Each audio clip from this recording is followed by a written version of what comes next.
Rewind. It's Tom and Mike with Husker Rewind every Sunday from 5 to 7. Aren't you on the air? I cannot hear you or me. I hear you in my, but I hear my the headphones. I hear the music. All right. I hear you in my headphones. I wonder if your headphones are working. Nonetheless, I can hear myself in my own headphones. I'm Tom Stevens. He's Mike Melby. It's Husker Rewind every Sunday from 5 to 7, at least for the next couple of weeks, and then we're taking the summer off. But we won't be here after May 19th. And then we come back in August and we'll have a show and talk about Husker football. There's not a ton going on this time of year. July, as we know, probably the worst month for sports radio in the history of sports radio. I mean, it's always that way. Well, and around the Major League Baseball All-Star game, the day before, day after, and the day of the game is essentially the only 3 days in the calendar year that there is not NFL, right, NBA, Major League Baseball, or NHL going on. Yeah, it's July is just bad. Yeah. I've often thought they should move the college baseball season back. I think there's a big reason why a Midwestern team hasn't won a national title in baseball since the 50s or something like that. Michigan almost did that about 5 years ago. They almost won it. They need one pitch to win the national title, but you rarely see a Midwestern team compete for a national title in baseball. I think you move the season back a month and carry it into July. I think you've got something. They don't want to do that because they're interrupting, I guess, with something. Maybe it's, I don't know. I don't either. I think they should do. You know what else you don't see every day? You don't see a dude in a really, really sharp suit. No. Riding down the sidewalk on O Street on a skateboard. A dude in a suit carrying a little computer bag, and he's on a skateboard. Not an electric skateboard. No, an actual skateboard. Because sometimes you'll see those guys on the electric skateboards, the ones where you hold on. Those are everywhere, by the way. Like this, the dude's wearing, I mean, it's a sharp suit. I mean, he looked good. Sharp dressed man. He was a sharp dressed man. And he's on a skateboard. I'd never seen that. At least he before. was fully My life clothed. is now full. I thought when you said I thought you meant birthday suit at first. No. Because that would be something you would see sometimes at 11th and up. That would surprise me less than a dude in a suit. Especially if it was like Saturday night. We've seen some things here on O Street. Yeah. And it's cool. It's great being downtown because when we were at 48th and O, basically 48th and O, you never saw anything. I mean, it was completely enclosed, and now we have windows, and sometimes you're a little distracted, and it's great. It's great. There's always something going on downtown Lincoln here at 11th and O. Tom and Mike, Husker Rewind, busy show today. Steve Sipple is going to be on the show of Husker Online, part of the On3 network. We'll talk a lot of Husker football. We didn't get a review from Steve Sipple on the spring game. We'll get all of that today. Not a lot of guys leaving Nebraska. You had Chief Borders. You had Ruquan Buckley. Apparently, Gabe Ervin may have or may not have thought. I think there were a lot of guys that maybe thought about it because, that was something that Matt Rule said, that tampering happened. Like he had guys come and show him and the staff their cell phone saying, hey, this coach is contacting me. This team is contacting me. But it's really amazing. Nebraska didn't have a lot of players leave considering, you had the tampering and a lot of schools do, and they're offering a lot of money. But Nebraska only had really a couple of note to leave the program. Also, a little bit later on, John Baylor in the second hour. John Baylor, the voice of Nebraska volleyball. They had their spring game yesterday against Denver, 5,000 fans in Kearney, Nebraska, a sweep versus Denver. We'll get a review of that from John Baylor. Are we on the air now? We should be here very quickly. Game is over. Texas. My Rangers knock off your Royals in 10 innings, 3-2. So we'll be the Royals, back. I think, now have lost 3 in a row. The Twins have had one going into today, 12 in a row. The Royals were in third place starting today, but they've had a nice year. I think they're 23-15, something along those lines. So playing decent baseball, but they need to pick it up because they are on a currently. Is that a losing streak? We learned that from what? This would be Major League. Yeah. 3 is a losing streak. Yeah. Or 3 is a winning streak. It is, yeah. but and we are now actually officially live. That's good to know. So I guess we can do the opening kickoff. Yeah, right? we can. And nobody can complain about it. Lasher will kick it off for Oklahoma. The Sooners are in white. We are in Lincoln, Nebraska, and we are ready to go. We are ready to go, and we're going to tell you that Nebraska baseball now sits at 30-16. They won 2 of 3 up in Minnesota this weekend in Minneapolis. They won Friday night 10-7, Saturday 7-3. They lose 6-2 today, and they are in second in the Big Ten standings, a game back of, I believe, Illinois, who won earlier today. Nebraska softball fell to Minnesota 7-5 today, but they won the regular season ending series over the Golden Gophers 2-1 after winning on Friday and Saturday night. They did secure a first-round bye for the upcoming Big Ten tournament, where they will be the 4 seed. You mentioned it earlier about some Husker football news. Bly Hill should recover from knee surgery in time to play. That's good news. Probably that's a big relief. During September sometime in the 2024 season. They're saying 4 to 5 months. The news not quite as good for Demetrius Bell. He's going to miss the entire season after he had surgery last week on his knee that was injured in the spring game. Good news for Deshaun Singleton. He went down with a knee injury against Michigan last year. He's going to be ready for preseason camp. You mentioned the portal. Nebraska had Jack Waukee, Ruquan Buckley, and Chief Borders all opt into the transfer portal following the conclusion of spring football. They joined Corey Collier and Eric Fields, who entered back on April 16th. Collier's already announced that he's moving on to Florida A&M, the Rattlers.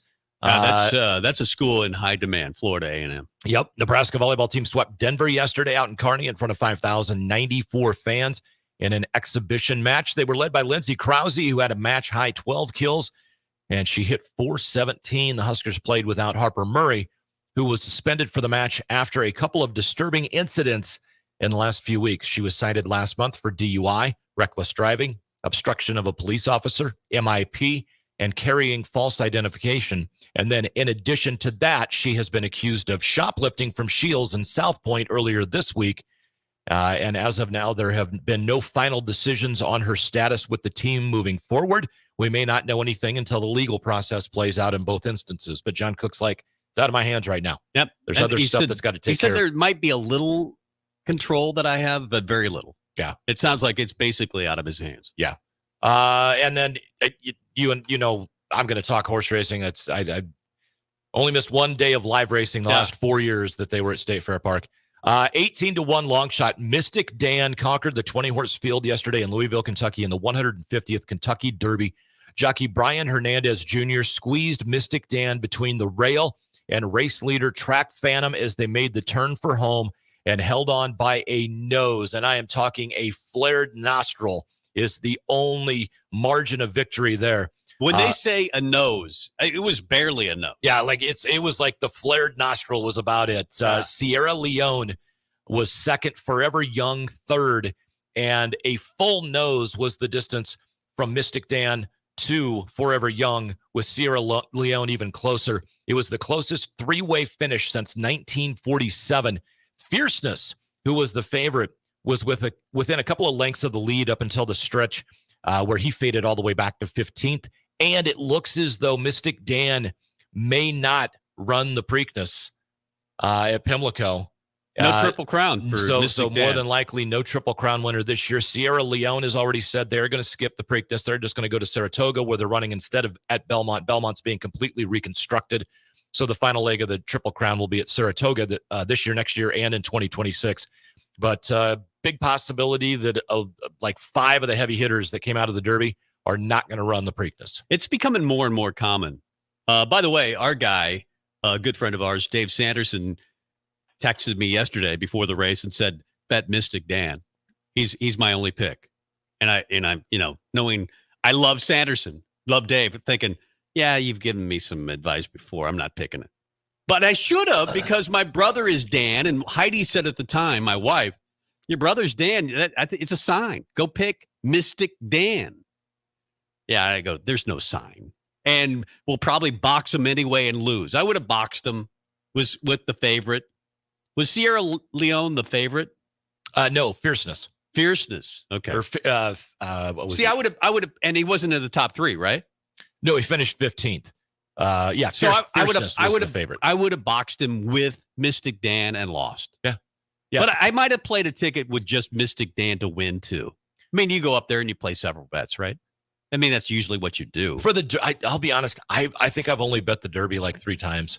It's just not my race to go put a bunch of money on. I got a couple of friends that they will go and they are hell bent. They're gonna bet at least one of them. His budget's a little different than the other friend.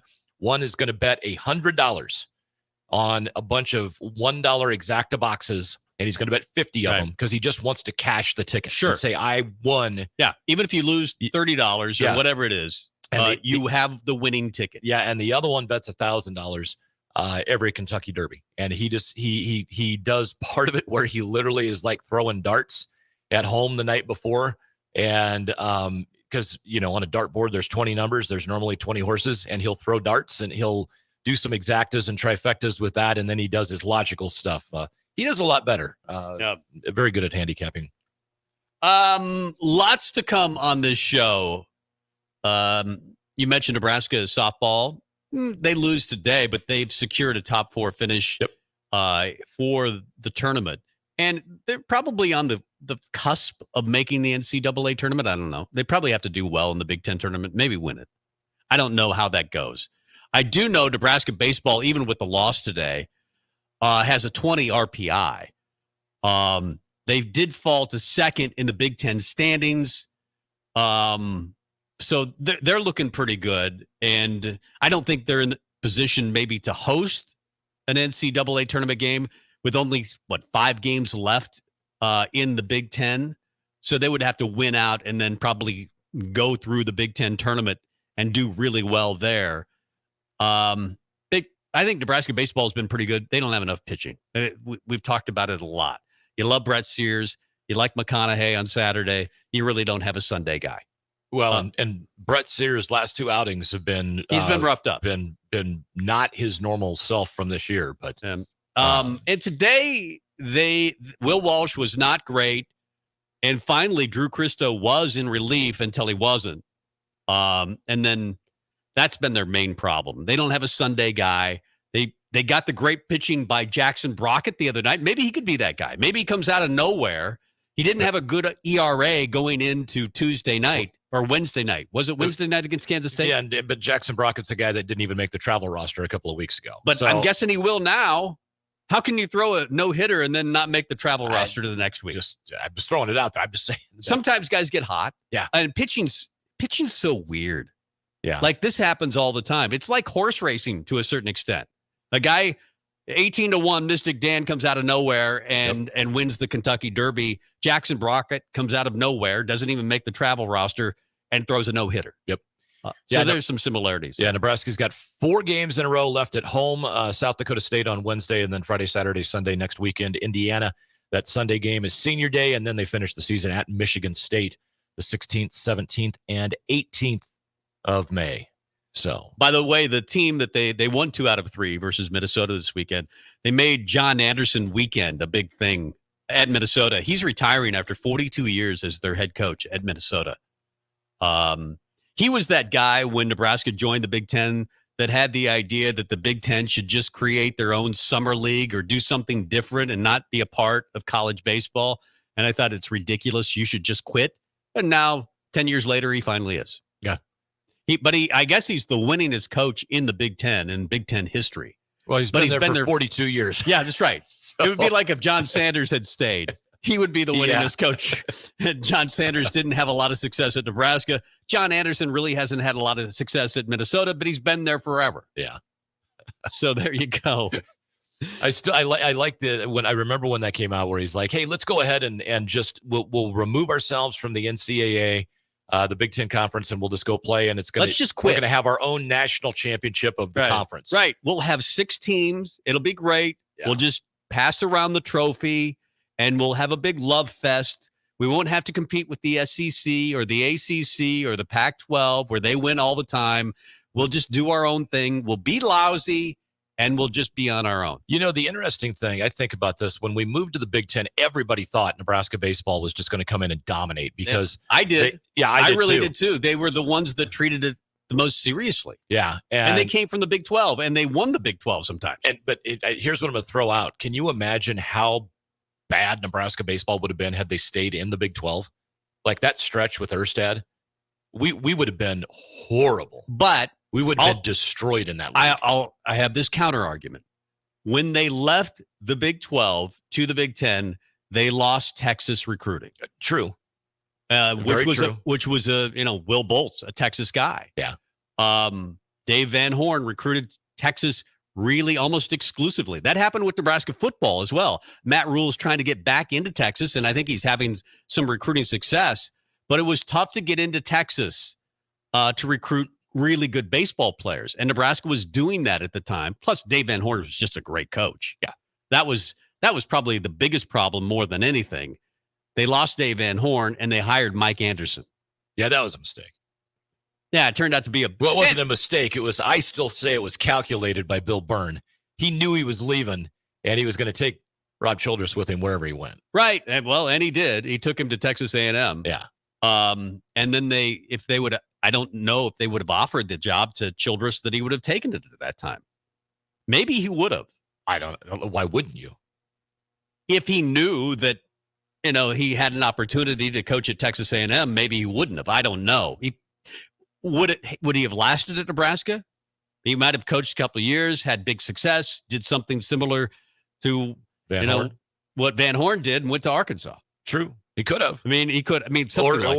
He could have just completed his 22nd year at Nebraska too. Right, that would have been great as well. So that's my big contention. I just don't think the Big Ten has been good for Nebraska because it's a lousy baseball league. Even this year, Nebraska might get into the NCAA tournament. It looks like they probably will. They're a lock in unless they go 0-6 here at the end. Unless they go 0-6 or whatever it is and do 2 and out at the Big Ten tournament. Yeah, something theoretically they could play themselves out of it. And I say there's no chance that they can host a regional. At the same time, they have 7 games in a tournament. And they already won 10 in a row earlier this year. And if they get on a hot streak and their RPI's 20. Yeah, and that's the whole thing. Let's face it. They win out, for the sake of argument. Let's say they go 7-0 to finish the season and win 3 games in the Big Ten tournament. They may be hosting a regional. Maybe. It might be not necessarily that simple because that's 10 games you have to win out of 10. But this is a good baseball team. It's not a great baseball team because they don't have the depth of pitching. They have Brett Sears, who you mentioned has struggled his last couple of outings. They have McConaughey. Mason McConaughey pitched pretty well this weekend, but he's 6-3 since he's been in the starting rotation. They don't have a third starter. And I think they're still kind of, and, you mentioned Jackson Brockett. I did almost just try somebody because you're not getting a lot of success on that Sunday start. So Jackson Brockett might be next in line, although Drew Christo pitched okay in relief today. They just haven't found, 1, a great closer, and 2, a great Sunday starter, or maybe reverse those, a great Sunday starter and a great closer. Worthy has been okay at times. They've had Casey Dice, who's been okay at times. They've tried Rand Sanders as a closer. It's Johnny Holstaff for closer. And I thought to start the year that Casey Dice would be that guy. He hasn't turned out to be that guy yet.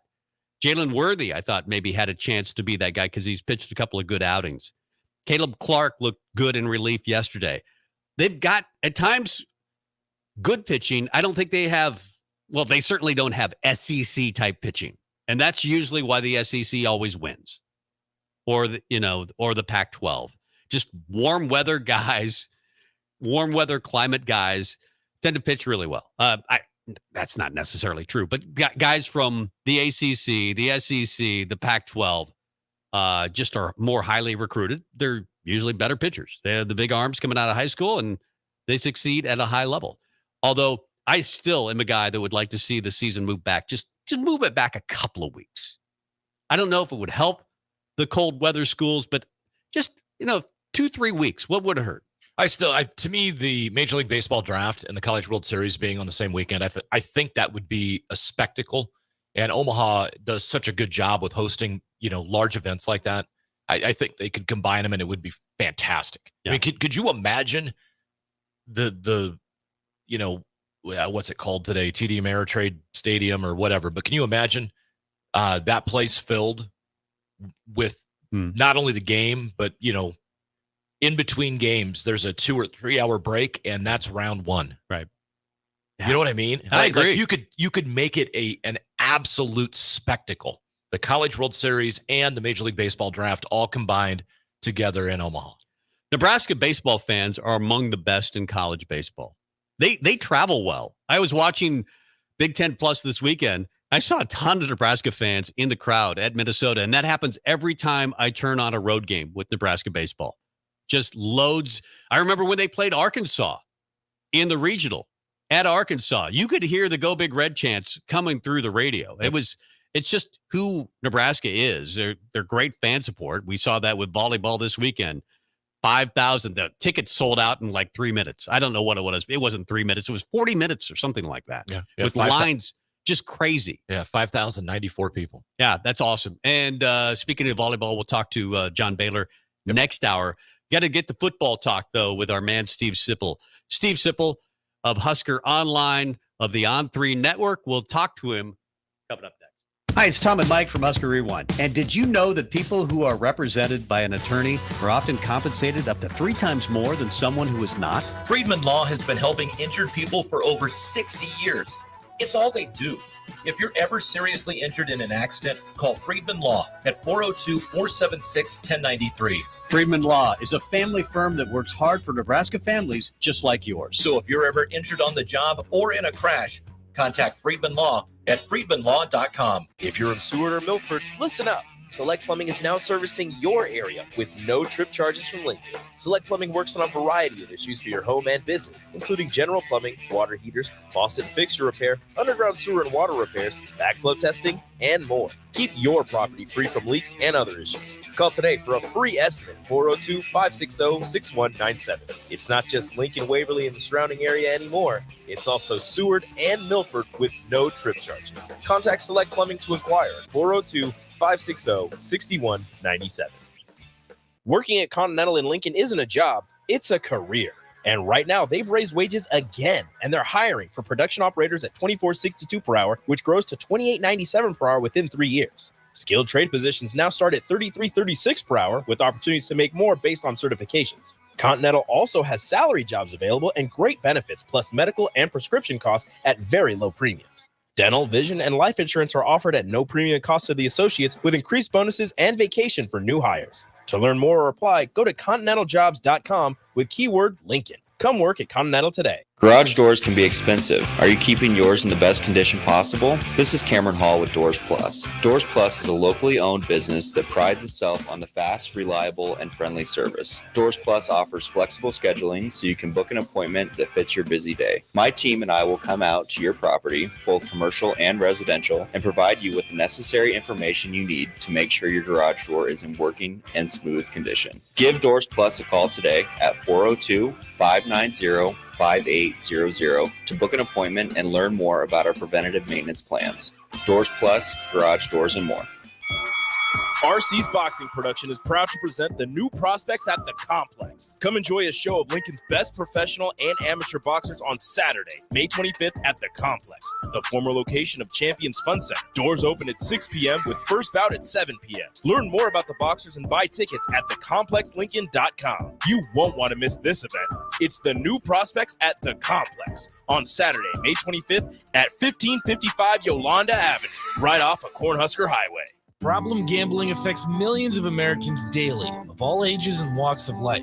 If your loved one is struggling with addiction, contact Choices Treatment Center's 24-hour helpline at 402-476-2300. That's 402-476-2300. Highball Bar in downtown Lincoln is open and located just north of 11th and O Street. Highball Bar offers a vibe and atmosphere like no other, making it the perfect place to grab a drink or beverage. Highball Bar features great events such as Karaoke Sunday, $4 Cheetos on Mondays, Jack Daniel's specials on Wednesdays, and much more. Make Highball Bar your go-to spot after a hard day at work or on the weekend. Highball Bar, located at 122 North 11th Street in downtown Lincoln.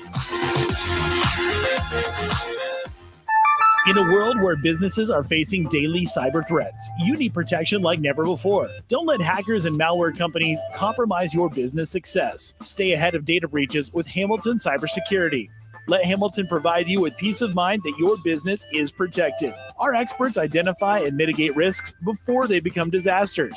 As your trusted partner, we help you protect your valuable information. Hire your local cybersecurity experts. Hire Hamilton at hamiltonisbusiness.com. This is Bree Fansteel, local race car driver. Join me and James Rowland every Sunday at 7 p.m. for The Finish Line, where we discuss off-road, on-road, and sometimes next-to-the-road racing on 93.7 The Ticket and theticketfm.com.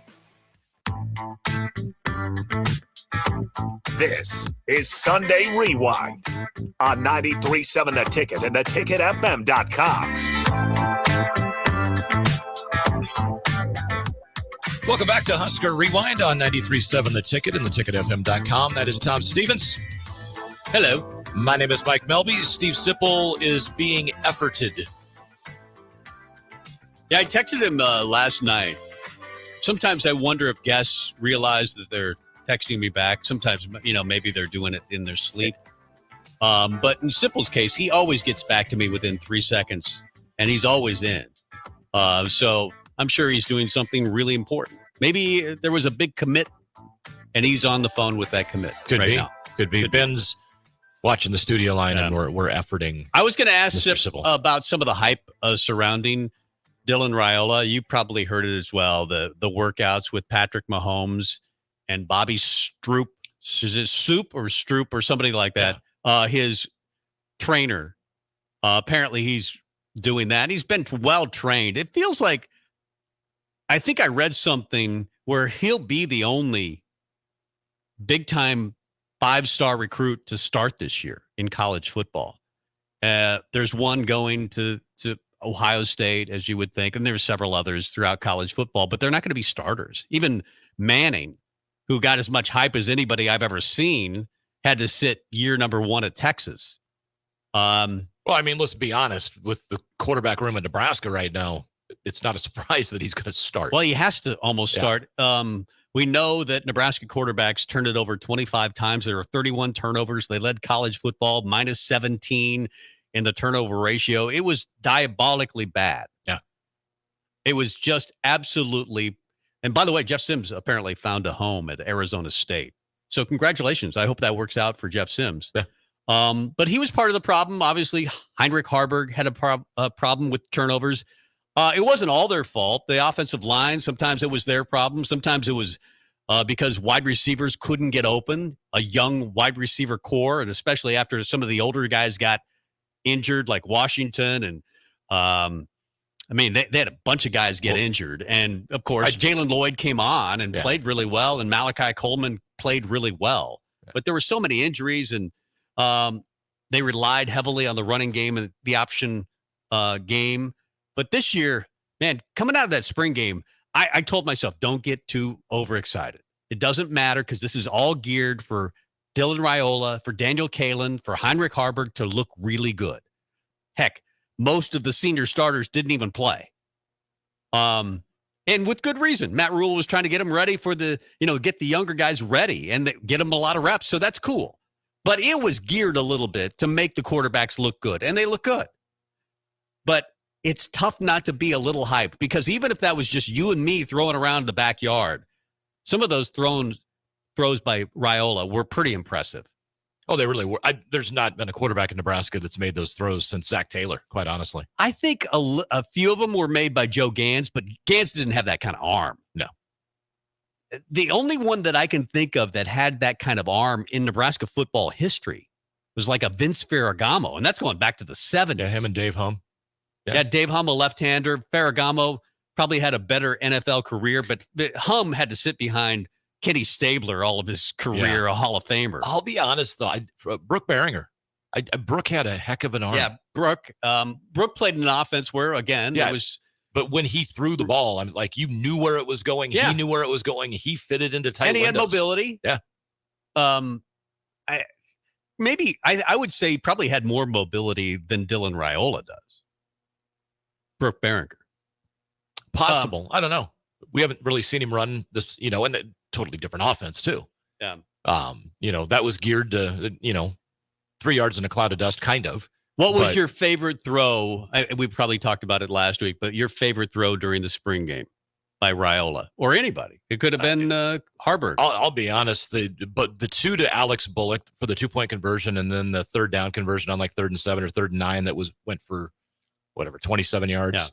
Yeah. The windows he put them in and throwing them over a linebacker and to a place where, and I'll tell you what, one of the best throws that he made the entire spring game was an incompletion out of the back of the end zone where you could tell he side-armed it just a little bit to avoid a hand. Right. And he He actually threw it. He threw it away. He threw it away, but the receiver still could have caught it. Right. And if it would have been a bigger receiver, say a Banks, Banks is big enough where he can get up there, or Nayor. I don't think it was Nayor on that. I don't remember who it was. I think it was Barney. If it's the one I'm thinking of, Barney, Ja'Cory Barney's a little smaller, and he had to jump up, and it was just over his outstretched hands. And Barney obviously looked fantastic, but I think you're right. The decision not to throw it into traffic. Well, and sometimes guys with big arms think they can do that. And the other one was Heinrich Harburg throwing a ball away on a 3rd down. Where we saw him last year. Now, granted, he's not going to tuck it and run as much. That's not what they need out of him this year. Last year, I think he tucks that and runs. Maybe he gets smoked and fumbles, or tries to force a ball in where there's not room, and gets picked. And instead, he just tossed the ball up over everybody's head and out of bounds. Yeah, I thought the pass to the very first touchdown pass to Janarian Bonner was impressive. I haven't seen that from a Nebraska quarterback in a long time, where he floated it perfectly in with a little bit of touch. That's one of the things I really like about Raiola. There's a lot to like, but he doesn't just have one pitch. It's like, the guy with the 98-mile-an-hour fastball wants to throw that all the time. Yep. But he's got 4 pitches, maybe more, and he throws the touch pass really well. Somebody said it on one of the message boards yesterday, and I agree.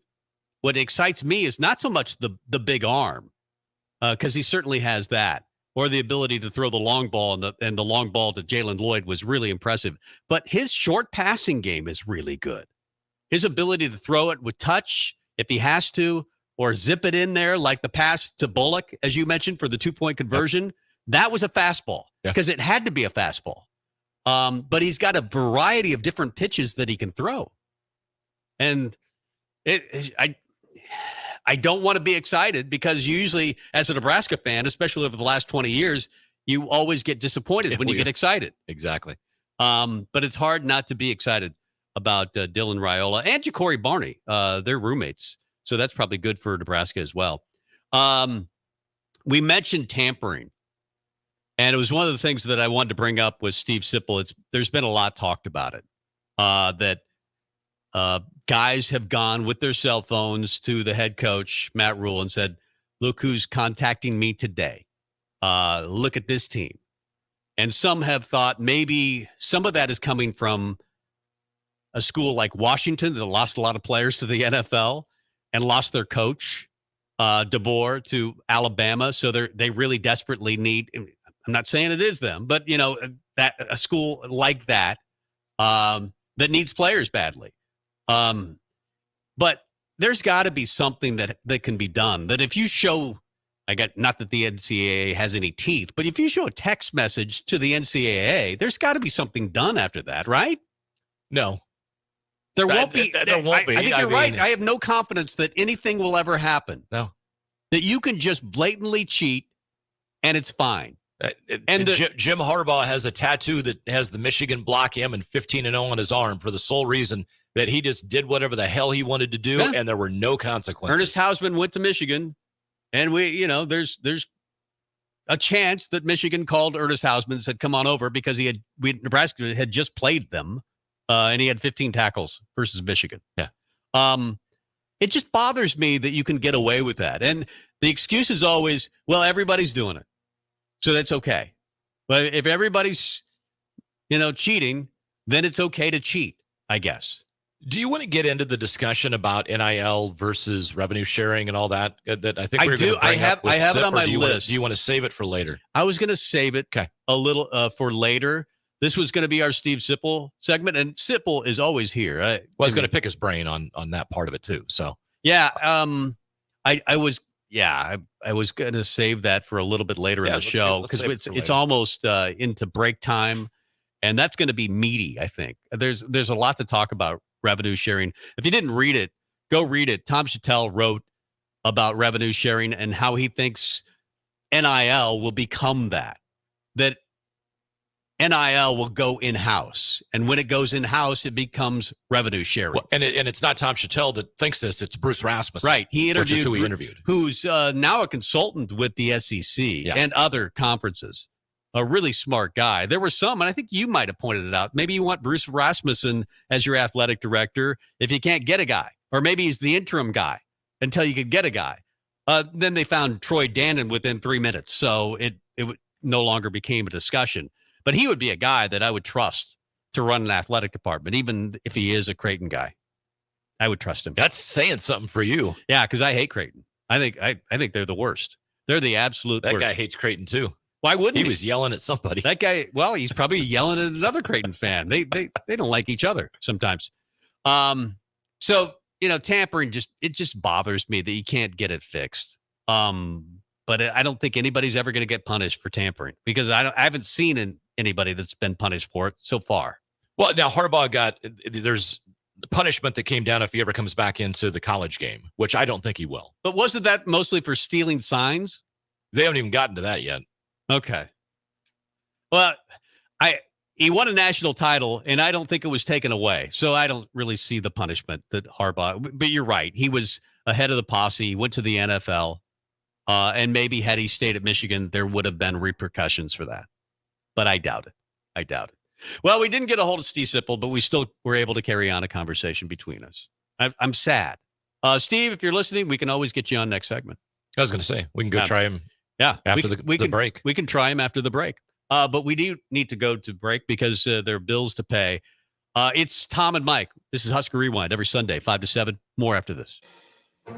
Where will your path take you, traveler? To seek fortune in a new career?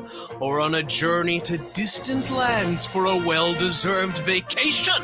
Wherever you go, one distraction could spell disaster. You can change your fate, adventurer. Don't drive distracted. Paid for by the NDOT Highway Safety Office. Community means something different to everyone. But for me, it means cheering on those around you during the good times and helping them out during the tough times. I'm softball player Jordy Ball, and I've been blessed with the support of my friends, family, coaches, and community throughout my life. When looking for a bank to call home, it was easy to choose Midwest Bank. I never feel like just another customer, and they're proud to support their communities. They love what they do, and it shows. Your community, your bank, Midwest Bank.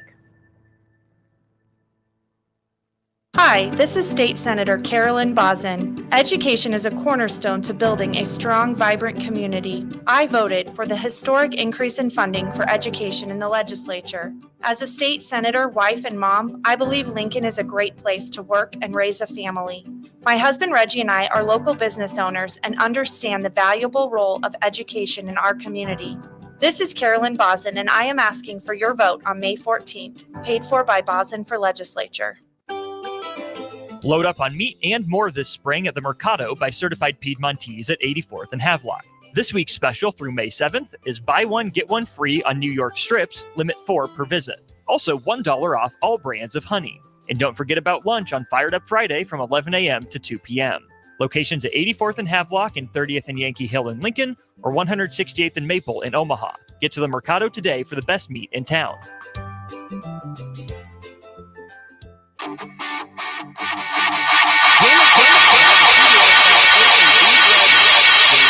Guarantees a 40-hour work week year-round, and their strong team culture makes it not a job, but a career. Gaina Trucking offers health, vision, and dental insurance, 401k with company match, an employee assistance program, and other bonus programs. Build a better career today with great team culture at Gaina Trucking. Learn more and apply today at GainaTrucking.com. RC's boxing production is proud to present the new prospects at the Complex. Come enjoy a show of Lincoln's best professional and amateur boxers on Saturday, May 25th at the Complex, the former location of Champions Fun Center. Doors open at 6 p.m. with first bout at 7 p.m. Learn more about the boxers and buy tickets at thecomplexlincoln.com. You won't want to miss this event.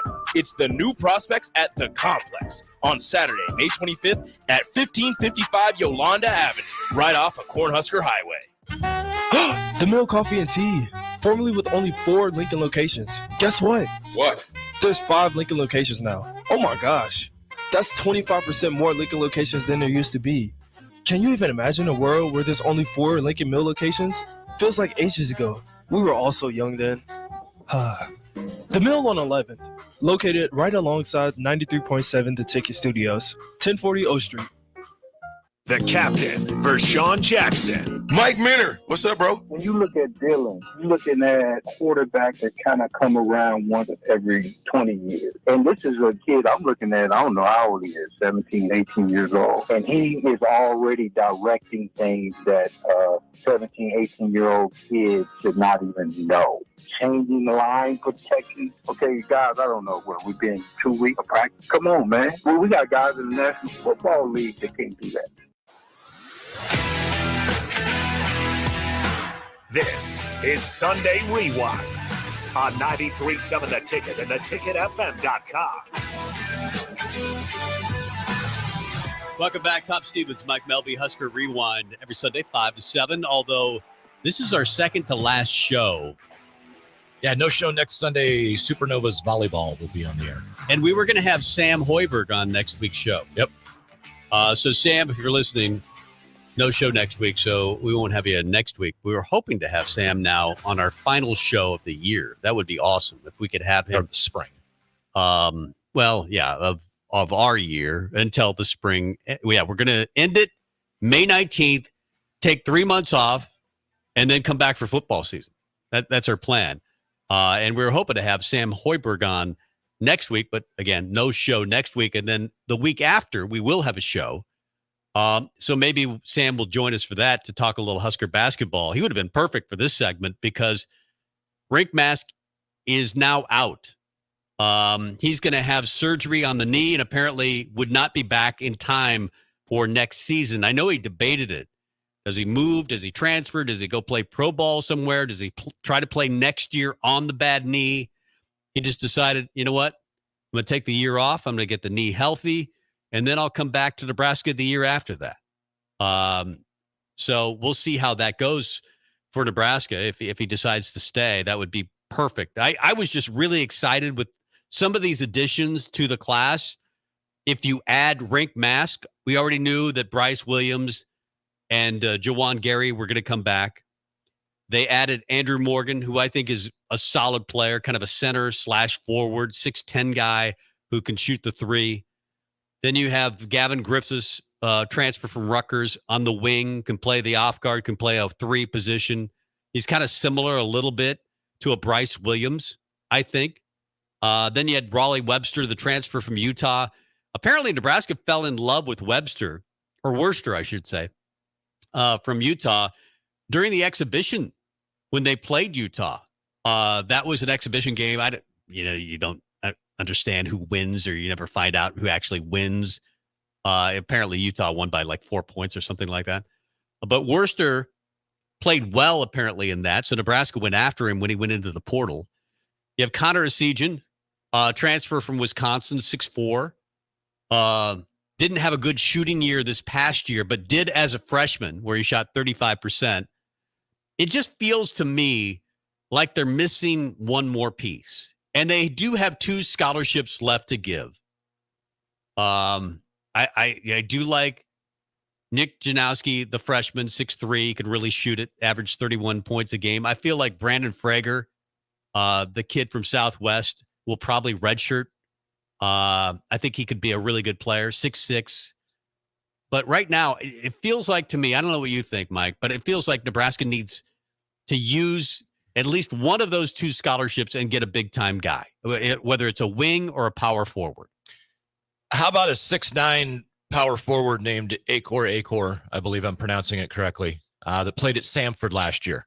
He's in the portal, averaged 22 minutes a game, 16 points, 6 rebounds, 1.5 assists, 1.8 blocks per game, shot 58% from the field, 58.6 from the free throw line, 71.2, and 43.5% from three-point range. Do you have his number? Let's give him a call. Yeah, 411, I believe, is what it is. Acor? I believe so. I like his name. Yeah. Yeah, he was at Samford, the Samford Bulldogs. Of Sanford and Son? Maybe. He is from Melbourne. Was Lamont his coach? Might be. You have to be really old to understand these jokes. Sanford and Son. Red Fox. But I would take him. I just think Nebraska needs one more big-time star, and preferably somebody 6'9", 6'10". Well, who can rebound, block shots. He's 6'9", 227, and if you watch some of his highlights, which I have, he is an athletic freak that Nebraska has not had in a while. I read a column by Robin Washut recently, and he said Nebraska probably could be going after somebody that's not currently in the portal yet, even. So they're tampering. They're not I didn't say that. They didn't say they're tampering, but you get words sometimes that this guy may be going into the portal or that guy may be going into the portal. I do like the addition of Braxton Mia. He doesn't shoot it at a high level, but he was the Pac-12 Defensive Player of the Year 2 years ago. Well, he shoots it at a high level at like 77%, but they're all dunks. Yeah. But he does not shoot it well from the free throw line where he shoots 50%. No. Well, hopefully he doesn't get fouled a lot. And if he's dunked, he's already scored 2 points and he gets fouled on a dunk. He's already scored 2 anyway. So that anything he makes after a dunk is just a bonus. It doesn't sound like he really shoots outside of 5 feet. So he could rebound. Nebraska, as we know, did not have a rim protector. Rink, if there's one thing that you probably didn't love about Rink, and partially because of the bad knee, it was hard for him in some cases to jump very high, to block shots. It just really wasn't his thing anyway. He was a decent defender, but he wasn't a great rim protector. I think Braxton Mia is a pretty good rim protector at 7'1". I like Andrew Morgan, but I think you need one more big.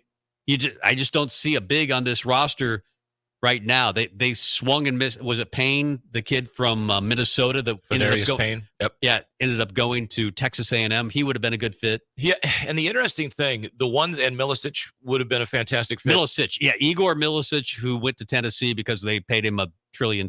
Well, and this is where we talk about Nebraska's super healthy 1890 collective and the NIL program we've got here, and we can compete with anybody. And if that's the case, then evidently, I don't know, because we didn't offer him what they did, and my understanding is we weren't even close. And I don't know if it's that they don't want to pay that much for players. I don't know, but and it's hard. It feels to me like the collective's failing.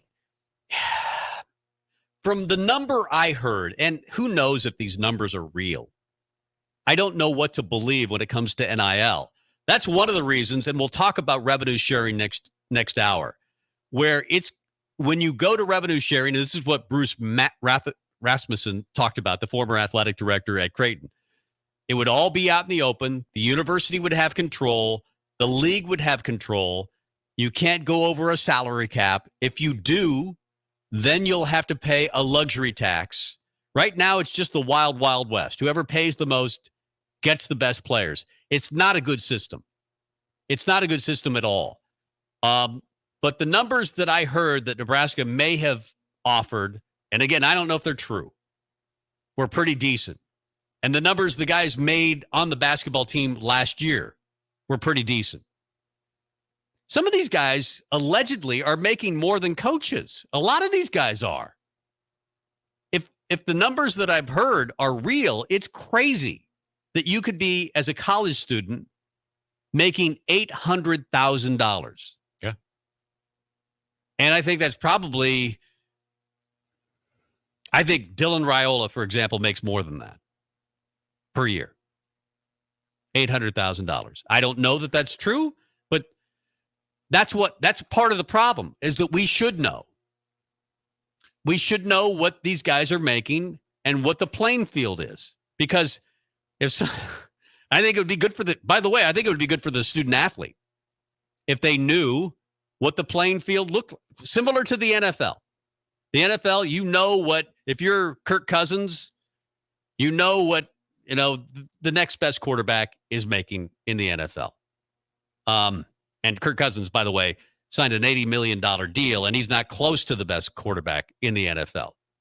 He's not Lamar. He's not Patrick Mahomes. He's not in that class. He's just not. No.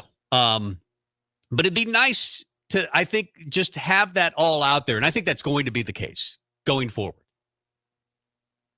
I would agree. I've said this numerous times on this show that I think within the next 2 years, 3 years tops, you're going to have the schools controlling how much they are paying the players, whether it winds up being revenue sharing. And I think there's going to be a salary cap. I think there's going to be either a czar or a commissioner of college football. I think Trev Alberts is hell-bent that he's going to be that guy. With what has transpired in his career, I think when you look back at it, you're going to really wonder if he's the best guy for that. But it shouldn't be just. I think Bruce Rasmussen might be a good college football czar. It shouldn't be just Alabama, Georgia, and Oklahoma and USC that gets all the best players either. I think that if you're in the league that contributes to that league's TV deal, we can just have the conversation right now. Nebraska currently gets, $50 million from their TV deal. Bruce Rasmussen believes that in the future you're going to see revenue sharing being every school dedicates $20 million of the $50 million, 40%, to their players. If that number is true, I don't know, but he thinks it is, and he's more connected than we are. That's for sure. He threw the 50 million and the 20 million, the 40% out as hypotheticals, but the percentage is what he was talking about. By the way, because Trev Alberts said the same thing. But Nebraska's media deal, everybody in the Big Ten's media deal, is more than 50 million per year. Right. But he just threw out that number. But here's the interesting thing. So the Big Ten, for that argument, the Big Ten, let's say every school gets 65 million, 80, let's go a little bit higher, $85 million per school. In the SEC, their TV deal, everybody gets 65 million. So if everybody's getting 40%, then whoever's got the bigger media rights deal is ultimately going to be able to buy the best players. The Big Ten, by the way, and the SEC, Big Ten currently has the best TV deal. Yes. And by a ways. When they renegotiate the deal, it'll be even better. Yeah, more than likely.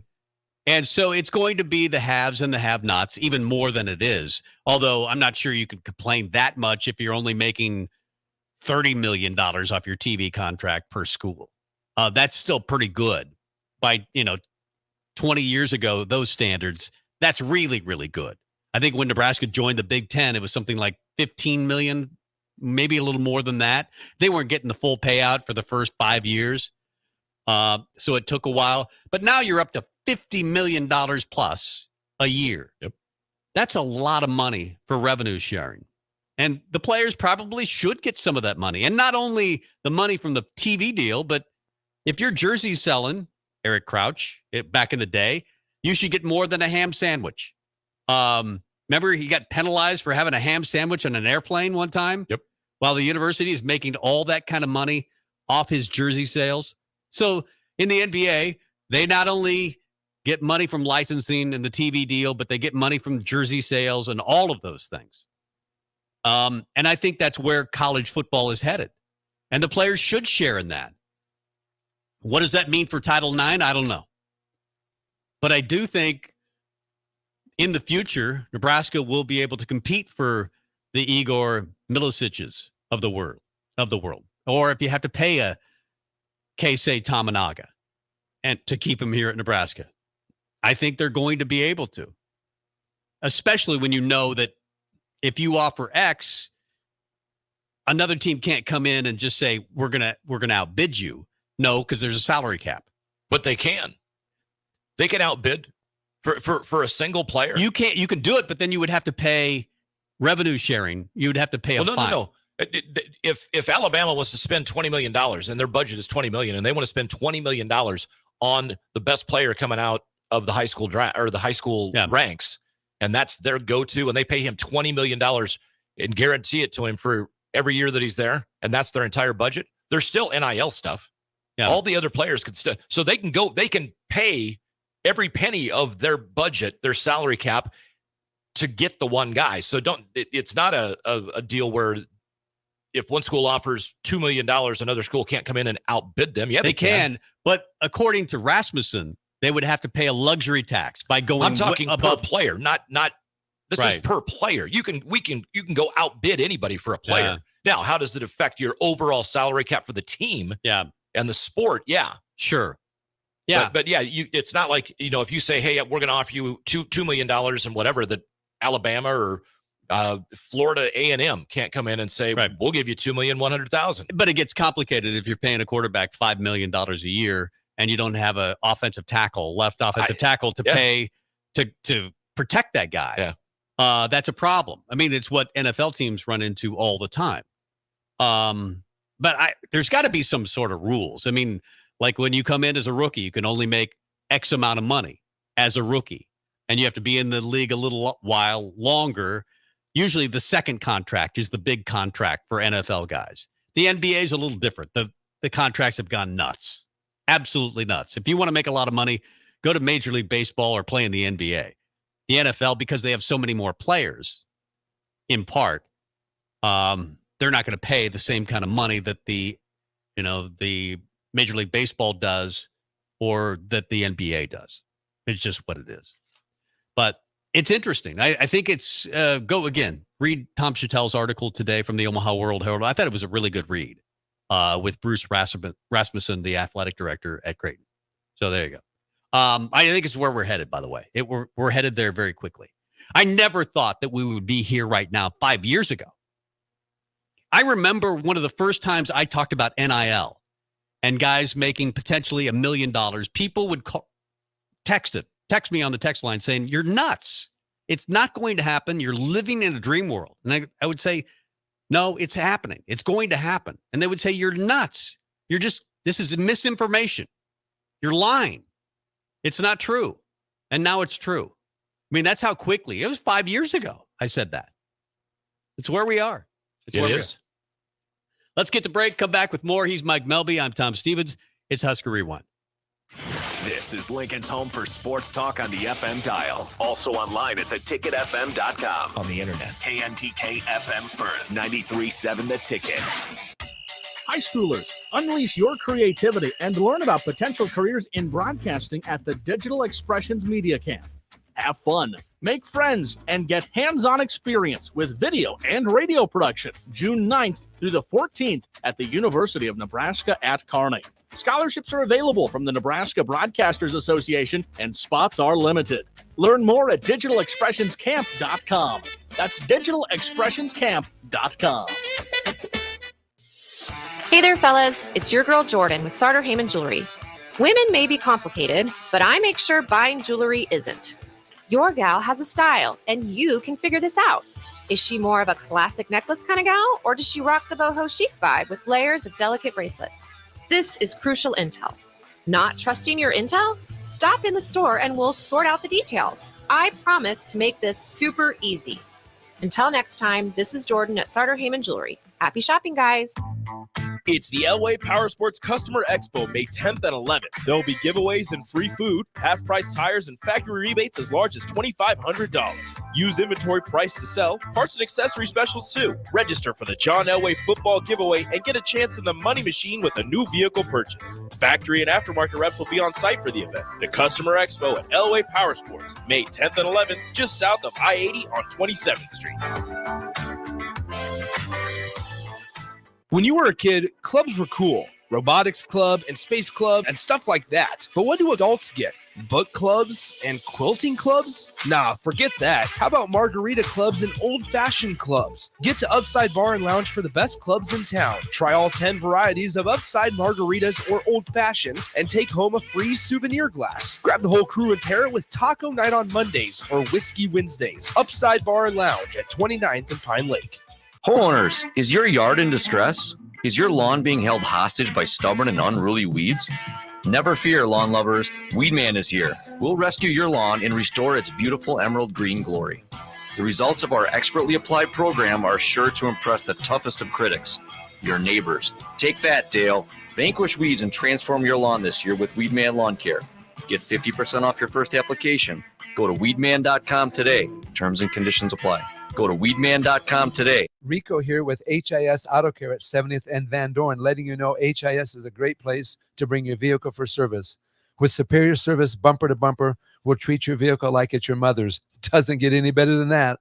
So call 402-488-8934 and HIS Auto will make you glad you did. 5% off, mention this ad, and for sure your mother will be proud you called.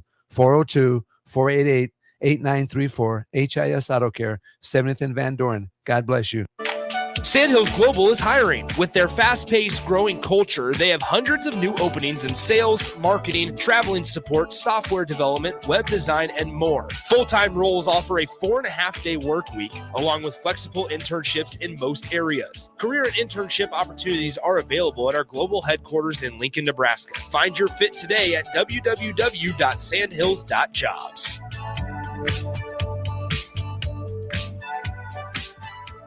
Ironhide Construction is a Nebraska-based general contracting and steel construction firm. Their expert team is experienced in building innovative construction solutions across several industries. While they were previously known for their extensive experience in steel erection and metal buildings, they've continued to evolve over the last several years into a full-service general contracting firm. They take pride in their commitment to quality, cutting-edge technology, and having a passion for what they do. For more information about their services or to discuss an upcoming project, visit www.ironhideconstruction.com or call 402-420-4961. The captain, Vershawn Jackson. Mike Minner, what's up, bro? When you look at Dylan, you're looking at quarterbacks that kind of come around once every 20 years. And this is a kid I'm looking at, I don't know how old he is, 17, 18 years old. And he is already directing things that 17, 18-year-old kids should not even know. Changing the line protection. Okay, guys, I don't know what we've been 2 weeks of practice. Come on, man. Well, we got guys in the National Football League that can't do that. This is Sunday Rewind. Take it back now, y'all.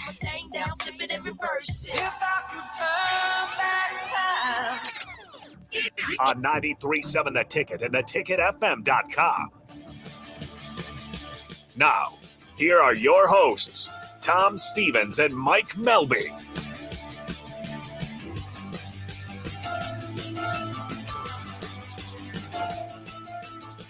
Welcome back to Husker Rewind here on 93.7 The Ticket and theticketfm.com. That is Mr. Tom Stevens. Hello. My name is Mike Melby, and we are rolling through our second to last show of the spring. We are off next Sunday as the Omaha Supernovas game will be on, I believe, at 4:30. So they will go through what would be our show. And then the following weekend on May 19th, that will be our final show. We're efforting getting Sam Hoiberg in studio for that. I think we probably would want to kidnap him for at least an hour if we do. I would love that. And then I feel bad because he off. agreed to be on next week's show, and then I had to text him back and say there's no next week's show. Yeah. But he'll be. We just learned that there's no next week's show. Yeah. But can you imagine? I mean, he's so well spoken. Maybe my favorite guy overall, just the personality of Sam Hoiberg. Maybe my favorite guy on that entire roster. And I think it's funny that you can't accuse his own dad of nepotism. In fact, what's the reverse of nepotism? Because he wouldn't play his own son. I think that's the funny thing. And then he gets on the court and he becomes the best plus minus guy maybe on the entire team. You go back and look at the plus minuses when he's on the court. Yeah. And it makes no sense. Nebraska just tends to be ahead or winning when he's on the floor. And it's not because he's scoring 1 million points or getting a dozen rebounds or even getting a lot of steals and Yeah, but the steals that he gets are so important. Right. The loose balls he gets to is so important. The plays in general. Yeah. He's just unbelievably intelligent from his basketball IQ is he's one of so the much highest fun to there watch. is. And So- I'm glad that he's here for is he have two years left? Yeah, 2 more years. 2 years left. Yeah. So Nebraska baseball this weekend up in Minneapolis, they get 2 of 3. Disappointing effort today. They fall 6-2. They won, even though It was not a fantastic outing by Brett Sears on Friday night. They still hammer out a 10-7 win, then 7-3. Mason McConaughey pitches well on Saturday.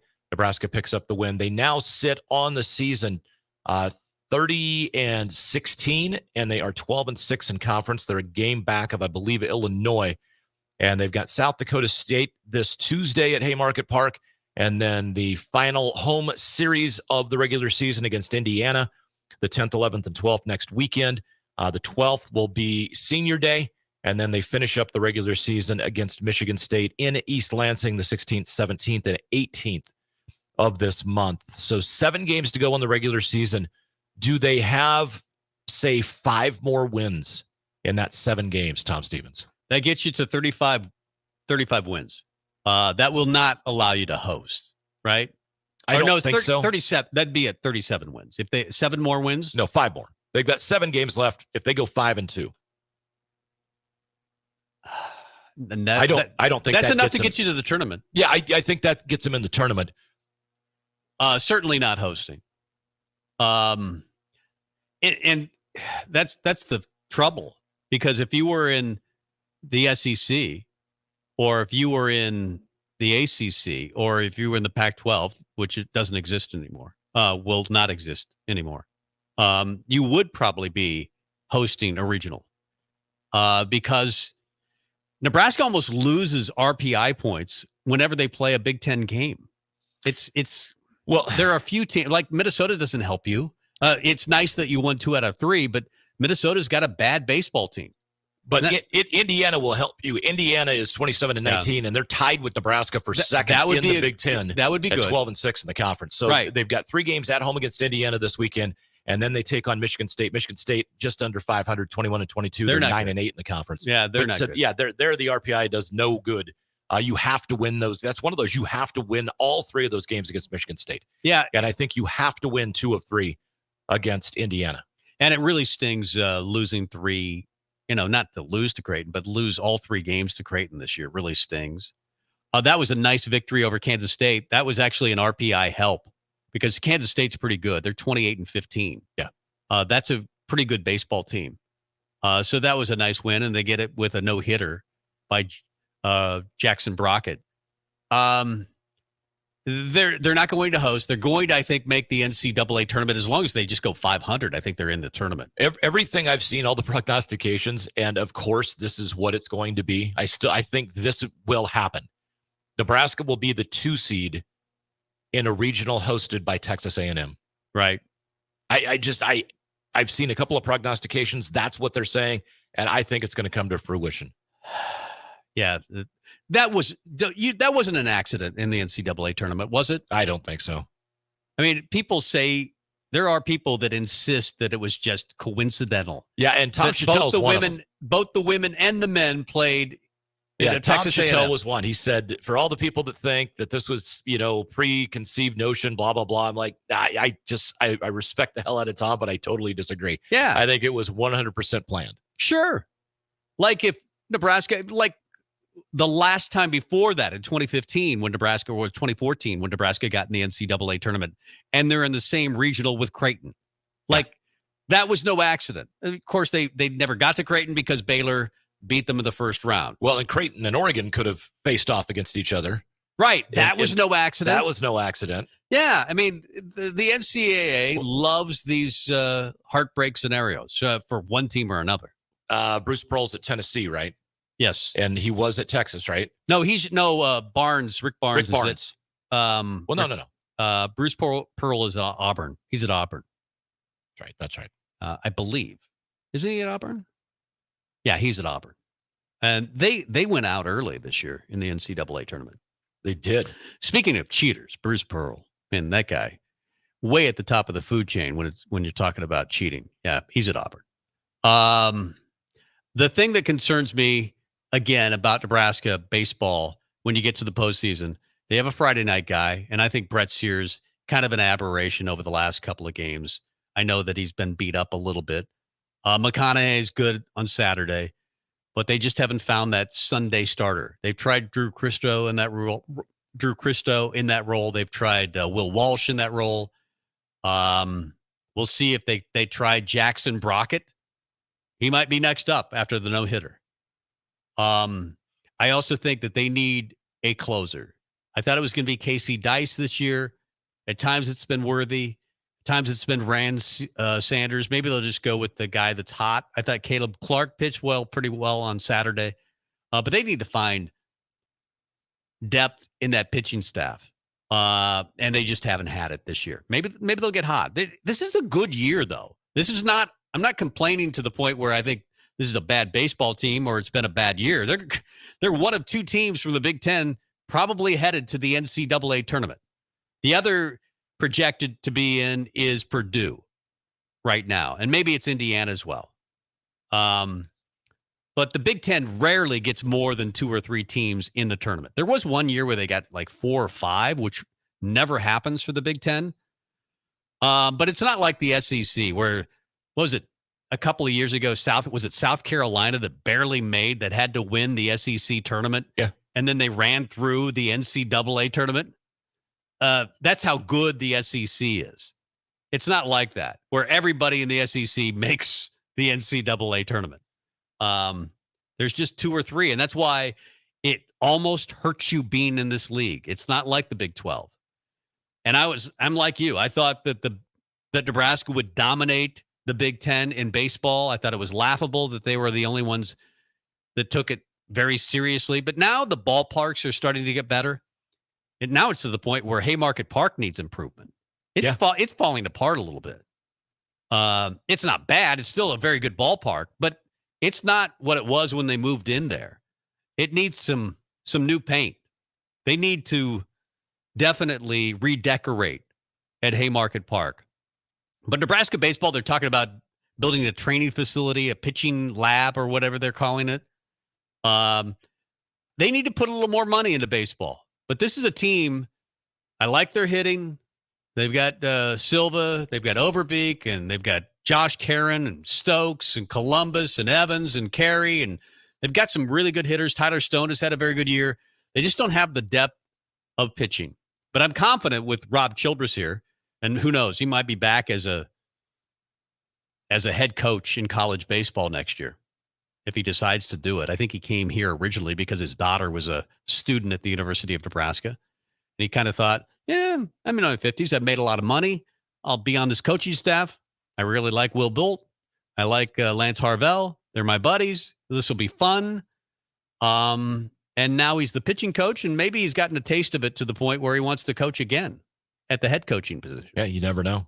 So we're talking about 2 to 3 teams probably from the Big Ten getting in the NCAA tournament because that's just the way things have gone over all these years. So I'm curious. Nebraska's RPI is actually far and away the best in the Big Ten. They're 21st after today. Yeah, Purdue's like 62 or something. Purdue is 62. Illinois is 63. Ohio State is 64. Indiana is 67. And then get this, Rutgers is 54th. Rutgers is 26-21 and 4-14 in the conference. Right. Yet they sit there at 54th in the RPI, and then 40th in the RPI is Maryland. And Maryland 10-11 in conference, 31-18 overall. But so it's Nebraska at 21, then Maryland, then Rutgers. And so from that standpoint, you're sitting there looking at it. Illinois, they're 63rd, Nebraska 21st, Purdue 64th, I believe. 62nd, sorry. So Purdue 62nd, Indiana 67th. And I'm still looking for Iowa. They're the next team that's one of the 4 that are tied for second at 12-6. And Iowa's RPI is 102. Yeah. So I think most of that is because Nebraska played a challenging, and usually plays a challenging non-conference schedule. They played Oklahoma. They played Texas Tech, I want to say. They played they beat Baylor. They play a really challenging non-conference schedule almost every year, and a lot of schools just don't. Yeah, and then the sweep or almost sweep, the winning 3 of 4 against GCU was not bad. They were one of the better teams. Right. Still a borderline top 25 team. College of Charleston. Grand Canyon's a good program. Yeah, that's GCU. Yeah, okay. Yep. And College of Charleston, South Alabama, Wichita State, Nichols, North Dakota State, New Mexico State. I mean, they had some teams that can play ball. So I agree. And who knows? Sometimes it's just you get hot this time of year. Who knows? They could get what was it? A couple pitches away, one pitch away against Arkansas in the regional. Yep. And if three guys don't come together and not catch a foul ball, that game's over. Right. Steve Sipple is going to join us later in the 6 o'clock hour. Okay. He'll do it. So let's jump in with JB. Yeah, let's do it. John Baylor, the voice of Husker volleyball. They had their spring game yesterday. They rolled through Denver. A lot of storylines to talk about. John Baylor, the voice of Husker volleyball. We'll talk to him coming up next. It's the Elway Power Sports Customer Expo, May 10th and 11th. There will be giveaways and free food, half-price tires, and factory rebates as large as $2,500. Used inventory price to sell, parts and accessory specials too. Register for the John Elway football giveaway and get a chance in the money machine with a new vehicle purchase. Factory and aftermarket reps will be on site for the event. The Customer Expo at Elway Power Sports, May 10th and 11th, just south of I-80 on 27th Street. At Doane University, we build leaders, and that means your success and achievements come first. At Doane University, your future is uniquely yours, and our world-class liberal arts education is just the beginning. We invite you to schedule your campus visit and experience why Doane University will start you on your journey to your future career. Learn more by scheduling your personal campus visit today at doane.edu/visit. See you soon. This is Coach Bill Bush. You all know my passion for Nebraska. Having coached all over the country, I can honestly say there is no place like Nebraska. You know where there's also no place like? Midwest Bank. Midwest Bank has proudly served Nebraska for over 70 years, and they're located in 9 different communities. Midwest Bank is ready, willing, and able to meet all your personal, business, and agriculture needs. Your community, your bank, and mine, Midwest Bank. Find out more at Midwest Bank. Member FDIC. There are over 1,000 kids in Cedars care today. We're here to ensure that each of them receives safety and stability they deserve. But we need your help. A gift to Cedars will make an immediate impact on Lincoln's kids. And on Give to Lincoln Day, your gift goes even further with the available matching funds. I'm Jim Blue, president of the Cedars organization, and I'm asking you to go to givetolincolnday.com to make your gift to Cedars and support Lincoln kids today. Hi, Sean Callahan here for Koppel Chevrolet GMC, and our annual spring sales event is now underway. We have absolutely huge savings right now at Koppel. New Sierras and new Silverados have a double whammy. Choose from APR starting at 1.9% or discounts over $9,000. Yes, that's right, 1.9% APR or discounts of over $9,000. So please take that short money-saving drive down 144th Street just south of the interstate, or check us out online at koppelcars.com. You'll be glad you did. All deals with approved credit. Tune in to the Teammates Mentoring Hour each Wednesday from 6 to 7 p.m. on 93.7 The Ticket. Hear stories from the program started by Tom and Nancy Osborne and how it's changed mentors and mentees' lives and how you can be involved. The Teammates Mentoring Hour, Wednesday nights from 6 to 7 o'clock on 93.7 The Ticket and theticketfm.com. Now's the time to schedule your air conditioner service check with Bryant. Make sure it's ready to keep you cool and comfortable when you really need it. Call Bryant Air Conditioning and Heating, 467-1111. Constructors is now hiring for all positions, with laborers starting at $23 and up based on experience. Constructors has immediate job openings for laborers, mechanics, bridge builders, operators, and drivers. Start your new career today. Constructors offers great pay, health, dental, and vision insurance, paid time off, paid holidays, and so much more. Join the crew today and be a part of Nebraska's oldest paving company dating back to 1908. For a complete list of openings and to apply online, visit constructorslincoln.com. Okay, it's time to sell the house. How do we even begin to choose from the hundreds of realtors in town? Easy. We make a pros list. You mean a pros and cons list? No, just a pros list. We need someone with pro photography to showcase the house in the best possible way, pro marketing to make sure we get maximum exposure, pro negotiations so we know we get the best price. This is one of those times where you already know the right answer, isn't it? You know it is. Ben Bleicher and Professional Realty Group. Contact Ben Bleicher and the team at Professional Realty Group of Berkshire Hathaway's Home Services Ambassador. Online at prg-ne.com. Enrique Alvarez Clary, aka Rico, here for The Body Shop. What do you give someone who does so much for you every day? Well, I know what I did for my wife as an early Mother's Day gift. I got her a massage from The Body Shop. Her first ever massage was amazing. Her words, not mine. The deep tissue massage literally melted the stress away and left her feeling refreshed and fully relaxed afterwards. Get the special woman in your life the gift of a massage. Book one today at thebodyshoplincoln.com. The Body Shop at 48th and A. This is Sunday Rewind on 93.7 The Ticket and theticketfm.com. Welcome back to Husker Rewind. I am Mike Melby. Tom Stevens in efforting either John Baylor or Stephen M. Sipple. JB, the voice of Nebraska volleyball, and Steve Sipple with Husker Online. Been one of those Sundays. Beautiful day out, and all kinds of things going on. A reminder, we are down to one more show after today. Tom and I will be taking the summer off. We're off next weekend. Supernovas volleyball on at 4:30 next Sunday with DP. And then the following Sunday on the 19th, it'll be our final show before we come back in August on the 25th. And we will start things back up. We can switch back around. Okay. All right. Oh, good times. The voice of Husker volleyball, they had their spring game yesterday, took on Denver, swept them, no surprise, in front of 5,000 fans in Kearney. And JB was there, the voice of Husker volleyball. Hey, JB, how you doing? Is he there? I thought I put him on. Keep talking. Live radio, folks. And you know, when your producer's running around not calling people. So at any rate, Nebraska volleyball, as Tom had mentioned, had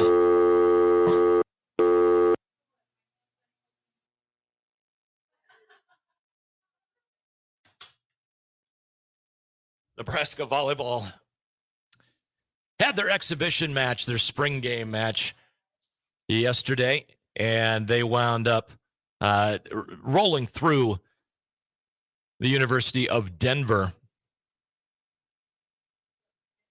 5,094 fans at the exhibition match. They were led by Lindsey Krause, who had a match-high 12 kills. She hit .417. Huskers played without Harper Murray. She's been suspended. Some things going on there, and we will just have to wait and see how that's all going to play out. Coach John Cook had mentioned that it's kind of out of his hands with what's going to happen there. But taking a look at the statistics from yesterday, we didn't see Taylor Landfair. She is not listed on the roster as of yet. She didn't play yesterday either. Lindsey Krause, though, unbelievable match. Merritt Beeson hit .412. She had 10 kills. Skylar Pierce, the freshman, 10 kills as well. She hit .389. Andy Jackson, man, a couple of her finishes yesterday were insane. She hit .429 on the match. Rebecca Alec hit .714. It was just a dominating performance. And now on the Allo VIP line, I believe we have the voice of Nebraska volleyball, Mr. John Baylor. I love being on the Allo VIP line, especially with you two guys. It makes me feel like a real VIP, well, especially when it's brought to everybody by Allo. Well, you're special. That's why we have you on the VIP line. You know, some people, we just put them on the regular line. Some people just go on the IP line. VIP, holy smokes, you throw in that adverb. I mean, my goodness. That's why it took so long to get you, because, you know, the VIP line is very special. We want to make sure everything's perfect. And now we've got you. Nebraska volleyball, they looked good yesterday. Of course, a couple of different freshmen playing. No Harper Murray, but Olivia Munch. Is that right? Is that a Malk? We were told it's Malk, and boy, I was hearing it from the Twitterverse. They were saying it's Mock. Well, she said it's Malk, so I'm gonna leave me out of it. You guys talk to Olivia. Well, she played well. Skylar Pierce played well. Lindsey Krause was back. What impressed you about this team yesterday? I know obviously Denver is way overmatched in this one, but what did you take from it? Everything impressed me, especially the connections with the middle. You got to feed those middles, and boy, Bergen Riley looks like she's different and improved somehow. Remember, she was second-team All-American setter last year. Andy Jackson can jump out of the rim. She can touch 10-8. One of the top 2 or 3 leapers in the history of the program, one of the greatest athletes in the history of the program. And then, you know, Becca Alec is a beast. the best blocker on the team, and they were really connecting. If that happens, suddenly that opens up the pin hitters. Bergen was also connecting nicely with Merritt Beeson on the right, but the whole issue is the left sides. I mean, Lindsey Krause might be 70% at this point, and then we're not, sure about the outsides. Although, Skylar Pierce was awfully impressive. She can touch 10-6 as a true freshman, dunking the basketball. And then, Taylor Landfair arrives, and, we just hope that Harper can, be available and have a very productive and healthy and summer. Well, you mentioned Taylor Landfair. What's going on with her? Why isn't she not here yet? She has to finish up her degree at Minnesota. And so she and the other transfer, Layla Blackwell, the middle, who's all conference at the University of San Diego, will be getting here early July. The team reconvenes a little bit after July 4th, but the two transfers get here even before then. I got you. Man, the depth at middle, it's super impressive. How is that rotation going to play out, do you think, come fall?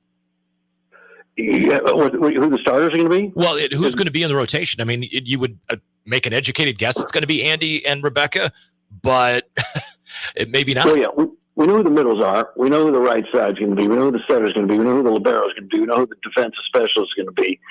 So we don't know exactly who the serving specialist is going to be. It's going to be either Kennedy Orr, who looked great, or Olivia Malk, who looked great.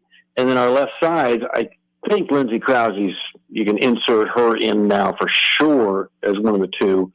And then you've got the freshman, Skylar Pierce. You've got the former Big Ten Player of the Year, who averaged 5 kills a set 2 years ago at Minnesota, and Taylor Landfill. And you have Harper Murray, who's a third-team All-American. So 3, I think, competing for 1 spot, although maybe it's 4.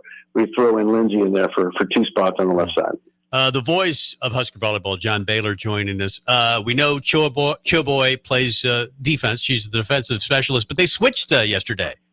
She and Lexi Rodriguez did a little switcheroo.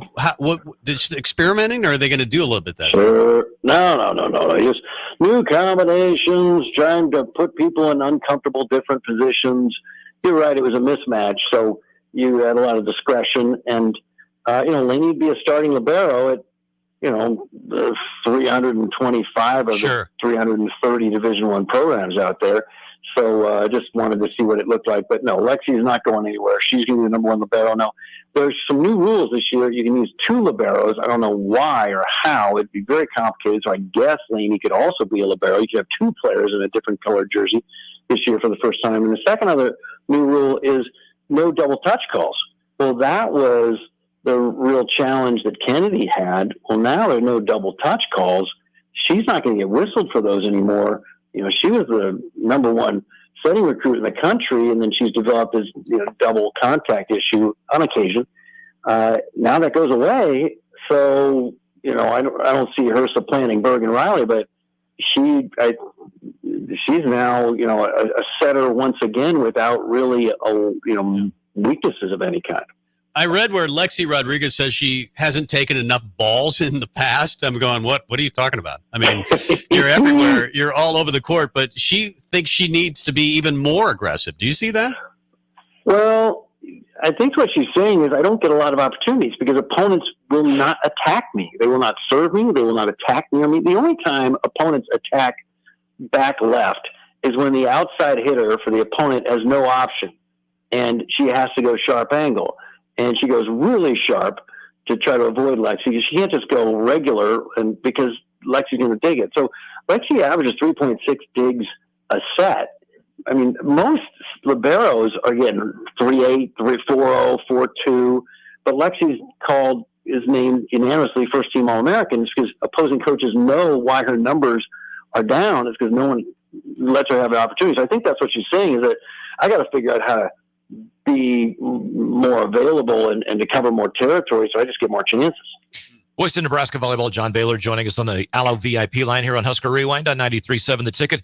So with that said, can Coach Cook adjust the block to try to force teams to attack Lexi? Great point, Mike. And they do that every day. They always are trying to guide the attack towards, to funnel the opponent's attack towards Lexi. And so they take away line, force them to shoot angle. They're doing that all the time. But it's, opponents are doing everything they can to avoid Lexi Rodriguez. I mean, she gets so few chances to pass the ball. That's why, it comes down to that outside hitter that's playing in the back row, one of the three passers, because they're never going to serve Lexi, which isn't all that unusual. Very rarely do you serve the opposing team's libero. Presumably the opposing team's libero is the best passer. It's not always that way, but usually. Anyway, it's particularly the case with Nebraska. So then they're going after Laney all the time, or they're going after the other outside who's out there. That's why, Lindsey Krause, Harper Murray, Taylor Landfair, Skylar Field, whoever can pass the ball is going to get to play back row. You're not only the voice of Husker volleyball, you've done some Supernovas games. They're drawing great crowds. You've done it for TV. Of course, we carry the Supernovas here on the ticket. Yes. But the crowds are incredible. Is it possible that you think this will keep up? You think the pro volleyball is here to stay? In Omaha, yes. They get 8,000 to 9,000 on weeknights. They get 11,000 to 12,000 on Saturday nights. It's just really well produced. I mean, it's a show. They've got it figured out. They know how to present volleyball. So it's not just this love affair with the sport, but it's the way the Supernovas, I think, roll it out. And it's really compelling. I mean, we're singing Sweet Caroline after sets 3. It feels like Fenway, the 7th inning stretch, and all the little kids are there, and the music's going. The music's really great, and it's a great product. It's a great show. And remember, all this is done without ex-Huskers, effectively. Can you imagine, like Lexi, Merritt, maybe some other ex-Huskers are in the lineup? Wow. I mean, I think we're just getting started. But you're right. We'll see. I remember when the Lincoln Stars used to sell out for the first 2 or 3 years. We'll see. But I think there's staying power. I mean, I think ultimately it might go down a little, but I think between 6,000 to 8,000, 9,000 on weeknights and 8,000 to 12,000 on weekends, they're going to average a solid 8,500 a match, and that's plenty to make a good profit. That it is. I think the Stars sold out their first 211 games at the Icebox. Before you, John Baylor was one of the voices of Stars hockey. Yeah. So, Jake, you got to have a good memory. You can't have any early onset whatever to remember that. Yeah, I mean, those were good days. What did they do? Mike, did they pour less alcohol in the drinks? I mean, what happened to the fans at the Stars game? I don't know. I noticed my last year was in 2015, and I've been back a few times, and it's a little sparse. So, hey, one question. This is the last time we're going to be able to talk to you until next fall. No. Yeah, we're taking time off over the summer, so. Good for you guys. Yeah, if you're there all the time, people take you for granted. I say, hey, they're gone. Oh, I got it. We got to wait. Yeah, absence makes the heart grow. All right, sorry, go ahead. No, so I want to get your thoughts on the Big Ten in general. Is it going to be Nebraska and Wisconsin again? What do you think? Yeah. How do you think the league is going to shape up next year, and then a little bit on the national stage? Is it Texas all over again? Yeah, preseason, number 1 will be Texas, number 2, Wisconsin, number 3, Nebraska is my prediction. I have no idea where the Dow Jones is going, but I do think it's going to be Texas, Wisconsin, Nebraska, 1, 2, 3. Here's your wild card for the Big Ten, Penn State. Yeah. Caroline Juravicius, we are going to rue the day she wanted to go to her dad's alma mater. And Maggie Mendelson is going to be a force in the middle. They've got a bunch of talent returning. They've got a brand new setter who's trying. It's all going to come down to the new setter because Mac Pedraza is gone. But I think they've got the talent. They're going to have the motivation. They're your wild card pick in the Big Ten. Do you think a school like Stanford, because they don't participate at a high level in NIL, is going to take a step back? I think primarily that will affect football and basketball, Tom. The issue with Stanford is they don't take transfers. See, everyone else can create an all-star team every year. Stanford cannot because of academic reasons. So they've got to play the old game. Now, the old game of recruiting 15-year-olds who ultimately become 18-year-olds who then play as elite, Stanford Cardinal volleyball players, was dominant. They've won 9 national championships for a reason, more than any other volleyball program. The question is, will it still work when every year Texas has an all-star team of everyone else's best players, when Wisconsin does, when Nebraska's got a Merritt Beeson and a Taylor Landfair? So, with Nebraska, it's unclear even with the best recruiting class in the country, whether you can beat 22 and 23-year-olds. Yeah. Especially when those kids are in their first year.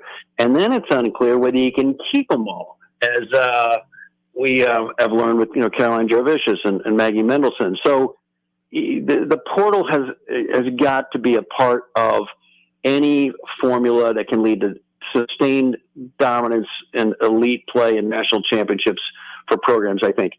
Stanford's admissions doesn't particularly welcome transfers.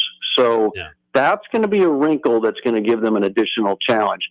As far as portal money, as far as NIL money, football players will demand that. Basketball players will demand that. Volleyball players, at least for now, aren't getting a ton. I mean, Nebraska players are getting probably the most, but or more than most, but we're not talking six figures a year yet. And that Stanford degree still carries a lot. We know, I guess ESPN was there in Kearney yesterday. They talked to you? They did, but they didn't put me in front of the camera, so don't expect old JB to show up on even on the cutting room floor. They're interviewing everybody else. Well, you got the big job. Okay. He once wanted to be an actor, John Baylor. A lot of people don't know that about him. So he's always good on camera. But they were there in Kearney, and I know there's going to be a documentary. When's that come out? Do you know? Yeah, they told me they're hoping it comes out in October, probably early October. But they've come out, visited 4 times.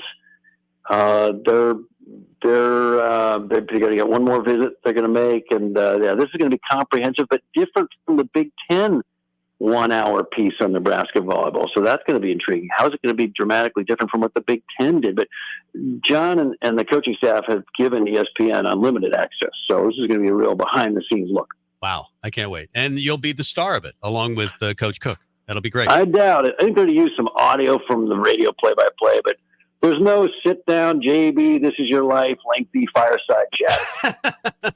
Well, maybe. Thank goodness. Maybe in part 2. I'm sure they'll be back for a part 2. It's going to be all these things now are, 8-part series. Yeah, this is just part 1. That's right. They're coming out with hour number 2 next year. Who knows? And then we're bringing all new twists and turns. But thank goodness, because the stars of the show have to be the players. Well, I must say that Big Ten piece, I mean, I really wish the players had gotten a little more prominent play in that. And my guess is that's what ESPN is going to do. They were talking to a lot of the parents, the players extensively. I think the actual players, the ones who score the points, they're going to get really featured as they should. There you go. John Baylor, the voice of Nebraska volleyball. We'll have you back during the season for sure. We're going to take the summer off. So I'm not happy about this break, and I think I'm speaking for all fans of the Allo VIP line. What happens to the VIP line? Does it just get unplugged? For the summer, here, just for the summer for you. No, all right. It'll still be in use. So, but we'll have you back on the Allo VIP line in the fall. John Baylor. All right. I'm fired up for that. All right. Thanks, JB. Appreciate Mike it. and Tommy, anytime. Take care. Happy summer. There you go. Happy summer. There you go. Happy summer. Nebraska sweeping Denver yesterday. Yeah. He's right about Jurevicius. She's going to be a star. Yeah. That's one that really hurts. Like, she redshirted, and you got really excited about her potential because you'd heard so much about how she practiced, which was at a really, really high level. And now she's going to Penn State. Yeah. And the way she found out about the red shirt, that would not have, if I was her dad, I would not have been overly happy. From what I heard, they made it optional. I mean, I don't know. I don't think it was anything that Nebraska did. I really don't. I just think I think kids are going into the portal at such a high level because they see other kids go into the portal. And so they follow them. I mean, I think it's the thing. I think it's the thing that happens in college sports. And I'm grateful it didn't happen to Nebraska football, or hasn't happened to Nebraska football after spring practice ended. I mean, you lose Chief Borders, you lose Ruquan Buckley, but you didn't lose much else, really. Not a lot of starters. And you'd heard that Chief had a really good spring. I wonder how much of that was Matt Rule saying, I really want to keep this guy, so I'll say a lot of – I don't think he was lying. I'm just saying I think he called him the most improved player. What does that mean? I had heard that he wasn't going to be a starter. So, and he'd already had his degree, as did Ruquan Buckley. They both had their degrees, so it wasn't a failure being at Nebraska. They got their degrees and they're moving on. Yep. So there you go. We're moving on to our final break. We've got one more left. What And do I you want to talk believe Sipple's going to join us. Oh, that's right. Stephen F. Sipple will join us in the next segment. We'll talk to him coming up. The Omaha Supernovas are back in action this Monday, May 6th, versus the Vegas Thrill at the Dollar Loan Center in Las Vegas. The Mullen Motors pregame show with Derek Pearson and Renee Saunders starts at 8 p.m. with first serve at 9. Make sure to tune in to the next Ag Appraisal and Realty postgame show right after the match ends. Catch all the action on your flagship station, 93.7 The Ticket, and statewide on the Supernovas Radio Network.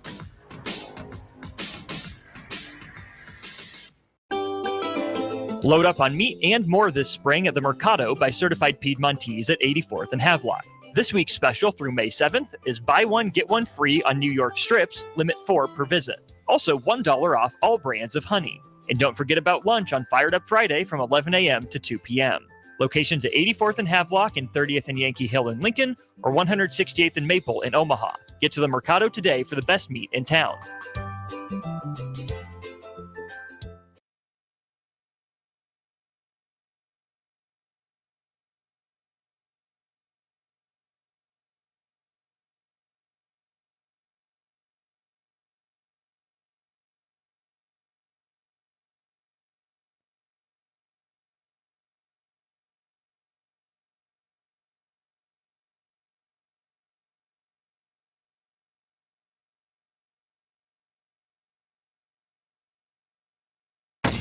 Ready to add a dash of Southern flavor to your week? At Wings and Rings, their brand new Southern fried wings have arrived for a limited time. Indulge in the irresistible goodness of large, traditional bone-in wings coated in a crispy beer batter and fried to perfection. Try them with hot honey or any other sauces. And for those busy summer days coming up, look no further than their Southern Fried Wings Family Bundle. Wings and Rings, 2 Lincoln locations on O Street or Village Lane. RC's Boxing Production is proud to present the new prospects at the Complex. Come enjoy a show of Lincoln's best professional and amateur boxers on Saturday, May 25th at the Complex, the former location of Champions Fun Center. Doors open at 6 p.m. with first bout at 7 p.m. Learn more about the boxers and buy tickets at thecomplexlincoln.com. You won't want to miss this event. It's the new prospects at the Complex on Saturday, May 25th at 1555 Yolanda Avenue, right off of Cornhusker Highway. Hey, Husker Nation, Matt Davison here with 1890. It's an exciting time to be a Husker fan, and to keep that momentum going, we need your help. Nebraska has always been a leader in college athletics, and we're doing the same through name, image, and likeness. NIL is a unique opportunity for every Husker fan to have a direct impact on the success of our programs. Through 1890, 100% of your contribution goes to the student athletes. So go to 1890nebraska.com, choose your sport, become a member, and help the Huskers recruit and retain the best. Go Big Red. Tune in every Wednesday night from 9 to 10 p.m. for the Malone Radio Show on 93.7 The Ticket and theticketfm.com. Don't miss the opportunity to learn about the Malone Community Center's goal to eliminate multi-generational poverty in Lincoln and the surrounding area. It's the Malone Radio Show with Executive Director John Goodwin and Sports Director Mike Hunter. Every Wednesday night from 9 to 10 p.m. on 93.7 The Ticket and theticketfm.com. At Fairway Meat Market, your family. And as part of the family, they want to save you money in your meat and groceries. Now through May 5th, enjoy Cinco de Mayo specials. USDA choice skirt or flank steak for $9.99 per pound. Thin slice carne asada, $8.99 per pound. Party-sized Frito-Lays, $3.88 per bag. And 24 packs of Budweiser or Bud Light for just $17.99 each when you buy 2. That's all at Fairway Meat Market in the Rockledge Square Shopping Center, just south of 84th and Van Dorn. High schoolers, unleash your creativity and learn about potential careers in broadcasting at the Digital Expressions Media Camp.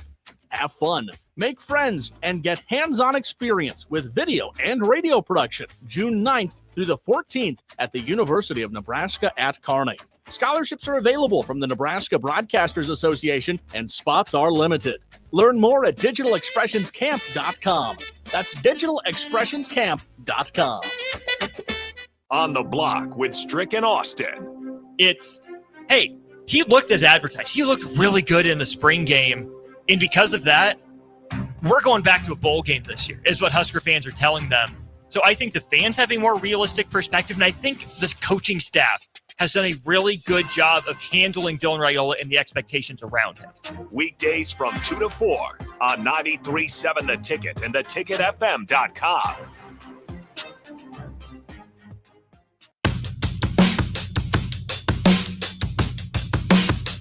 This is Sunday Rewind on 93.7 The Ticket and theticketfm.com.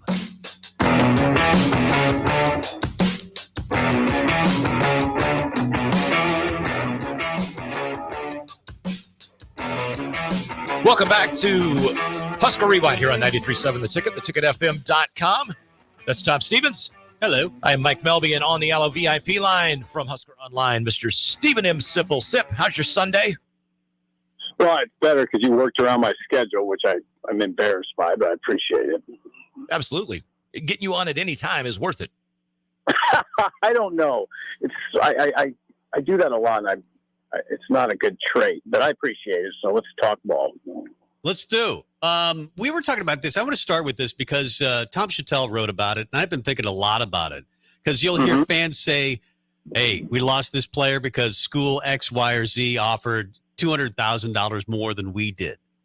Some of the numbers, whatever those numbers that you hear on a daily basis, the players are getting, like Nebraska offers $200,000, school B offers, $400,000. Do you believe these numbers that are being thrown around? In a lot of cases, I do. Yeah. I'm familiar with a lot of the parties enough. At least in the Nebraska realm, I do. I don't know. Once you venture outside that realm, I don't know what to expect. But, yeah, I think a lot of the numbers I hear, I feel good about. Well, I don't report it a lot. You notice I don't. Yeah. It's unverifiable. Well, and that's the problem, I think, to a large extent, that you don't really know. At some point, and Tom Chattel wrote this in his article, he talked to Bruce Rasmussen, and he thinks at some point that it's going to go from NIL to revenue sharing. You're going to take some of this, for example, Nebraska maybe makes $50 million in the TV contract. $20 million goes to the players. You divvy it up there. If a school decides to spend $30 million on players, then there's a revenue or a luxury tax. Do you think that's the way we're headed? I hadn't heard that. I've heard that, the term revenue sharing attached to paying players and then having a cap. And what I've read is the cap would be about $20 million.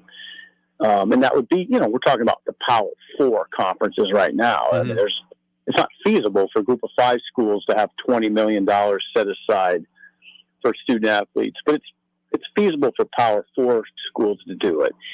And the good news for Nebraska is, the way I understand it right now, in addition to this $20 million that would be within the institution and capped, you could go above and beyond that with a collective, like what Nebraska has in place now with 1890.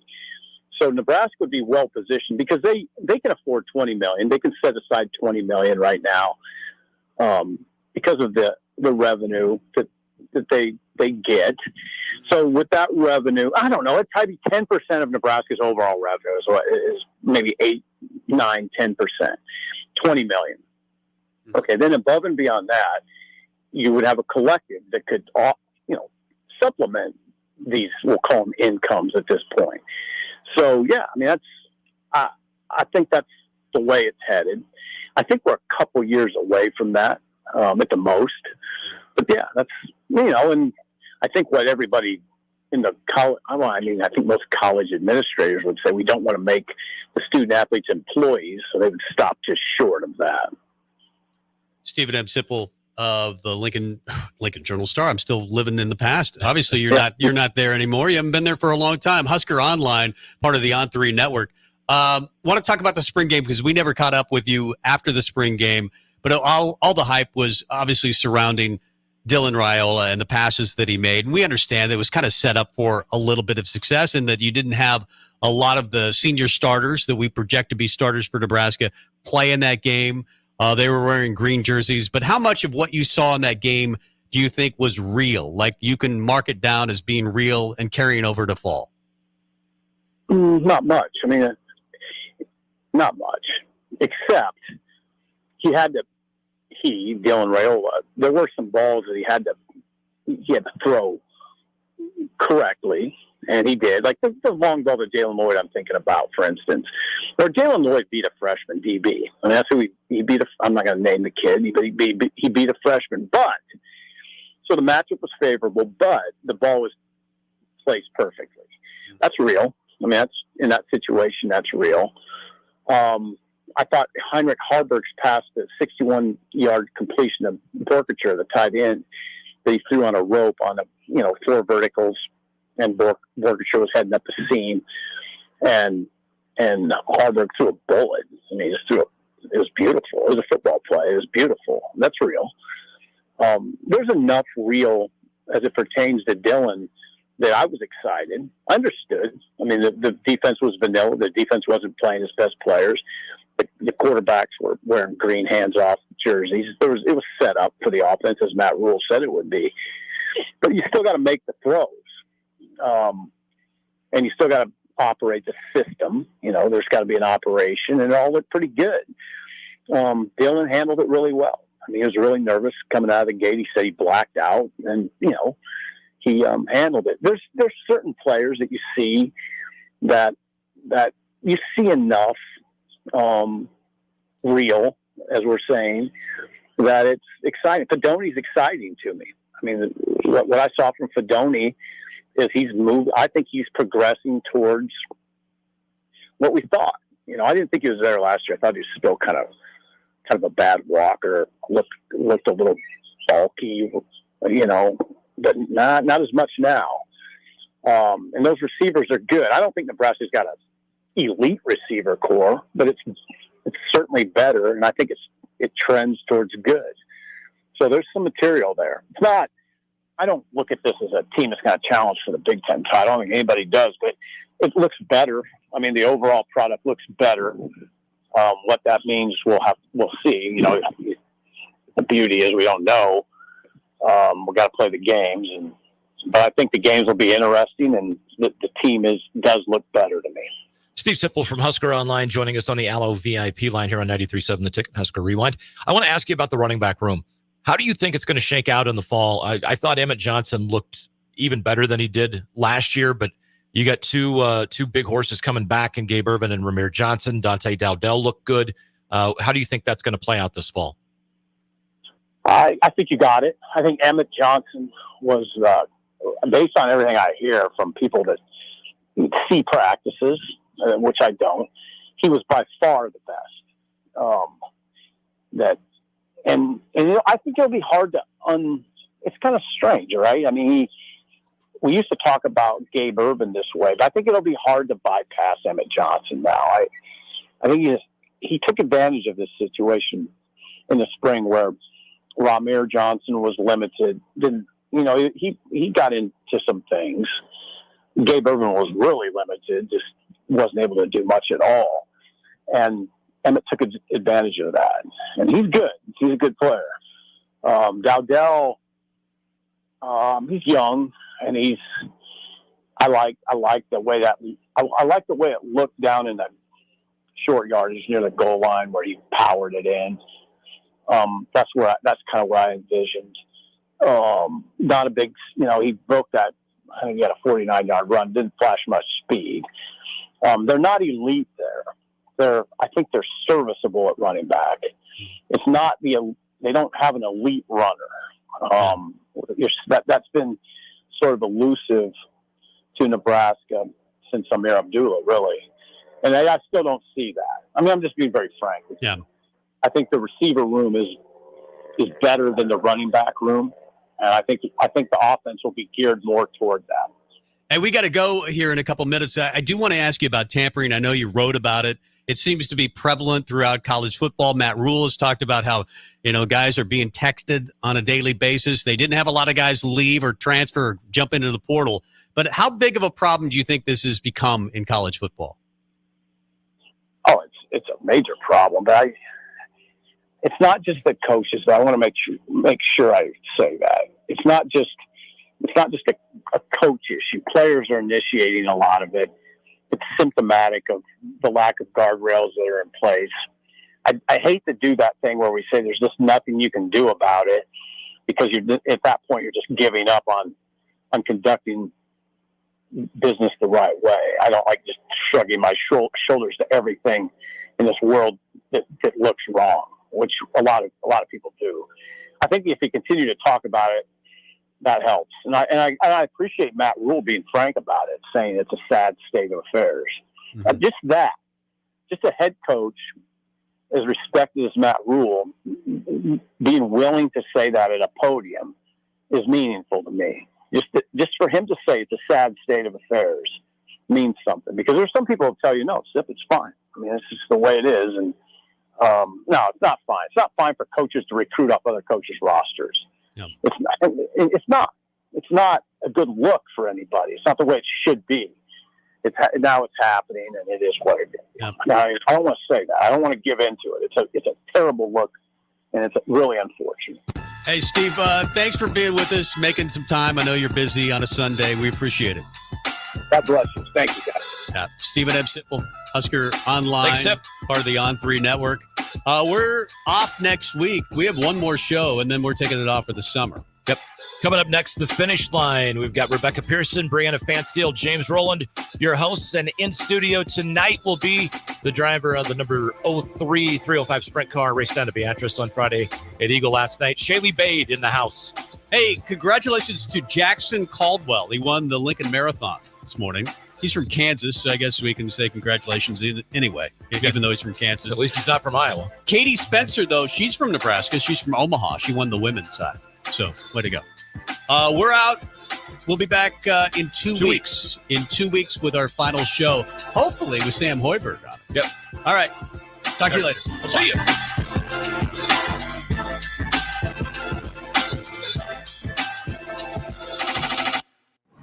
Community means something different to everyone.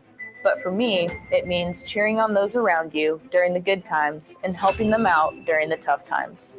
I'm softball player Jordy Ball, and I've been blessed with the support of my friends, family, coaches, and community throughout my life. When looking for a bank to call home, it was easy to choose Midwest Bank. I never feel like just another customer, and they're proud to support their communities. They love what they do, and it shows. Your community, your bank, Midwest Bank. Tune in every Wednesday night from 9 to 10 p.m. for the Malone Radio Show on 93.7 The Ticket and theticketfm.com. Don't miss the opportunity to learn about the Malone Community Center's goal to eliminate multi-generational poverty in Lincoln and the surrounding area. It's the Malone Radio Show with Executive Director John Goodwin and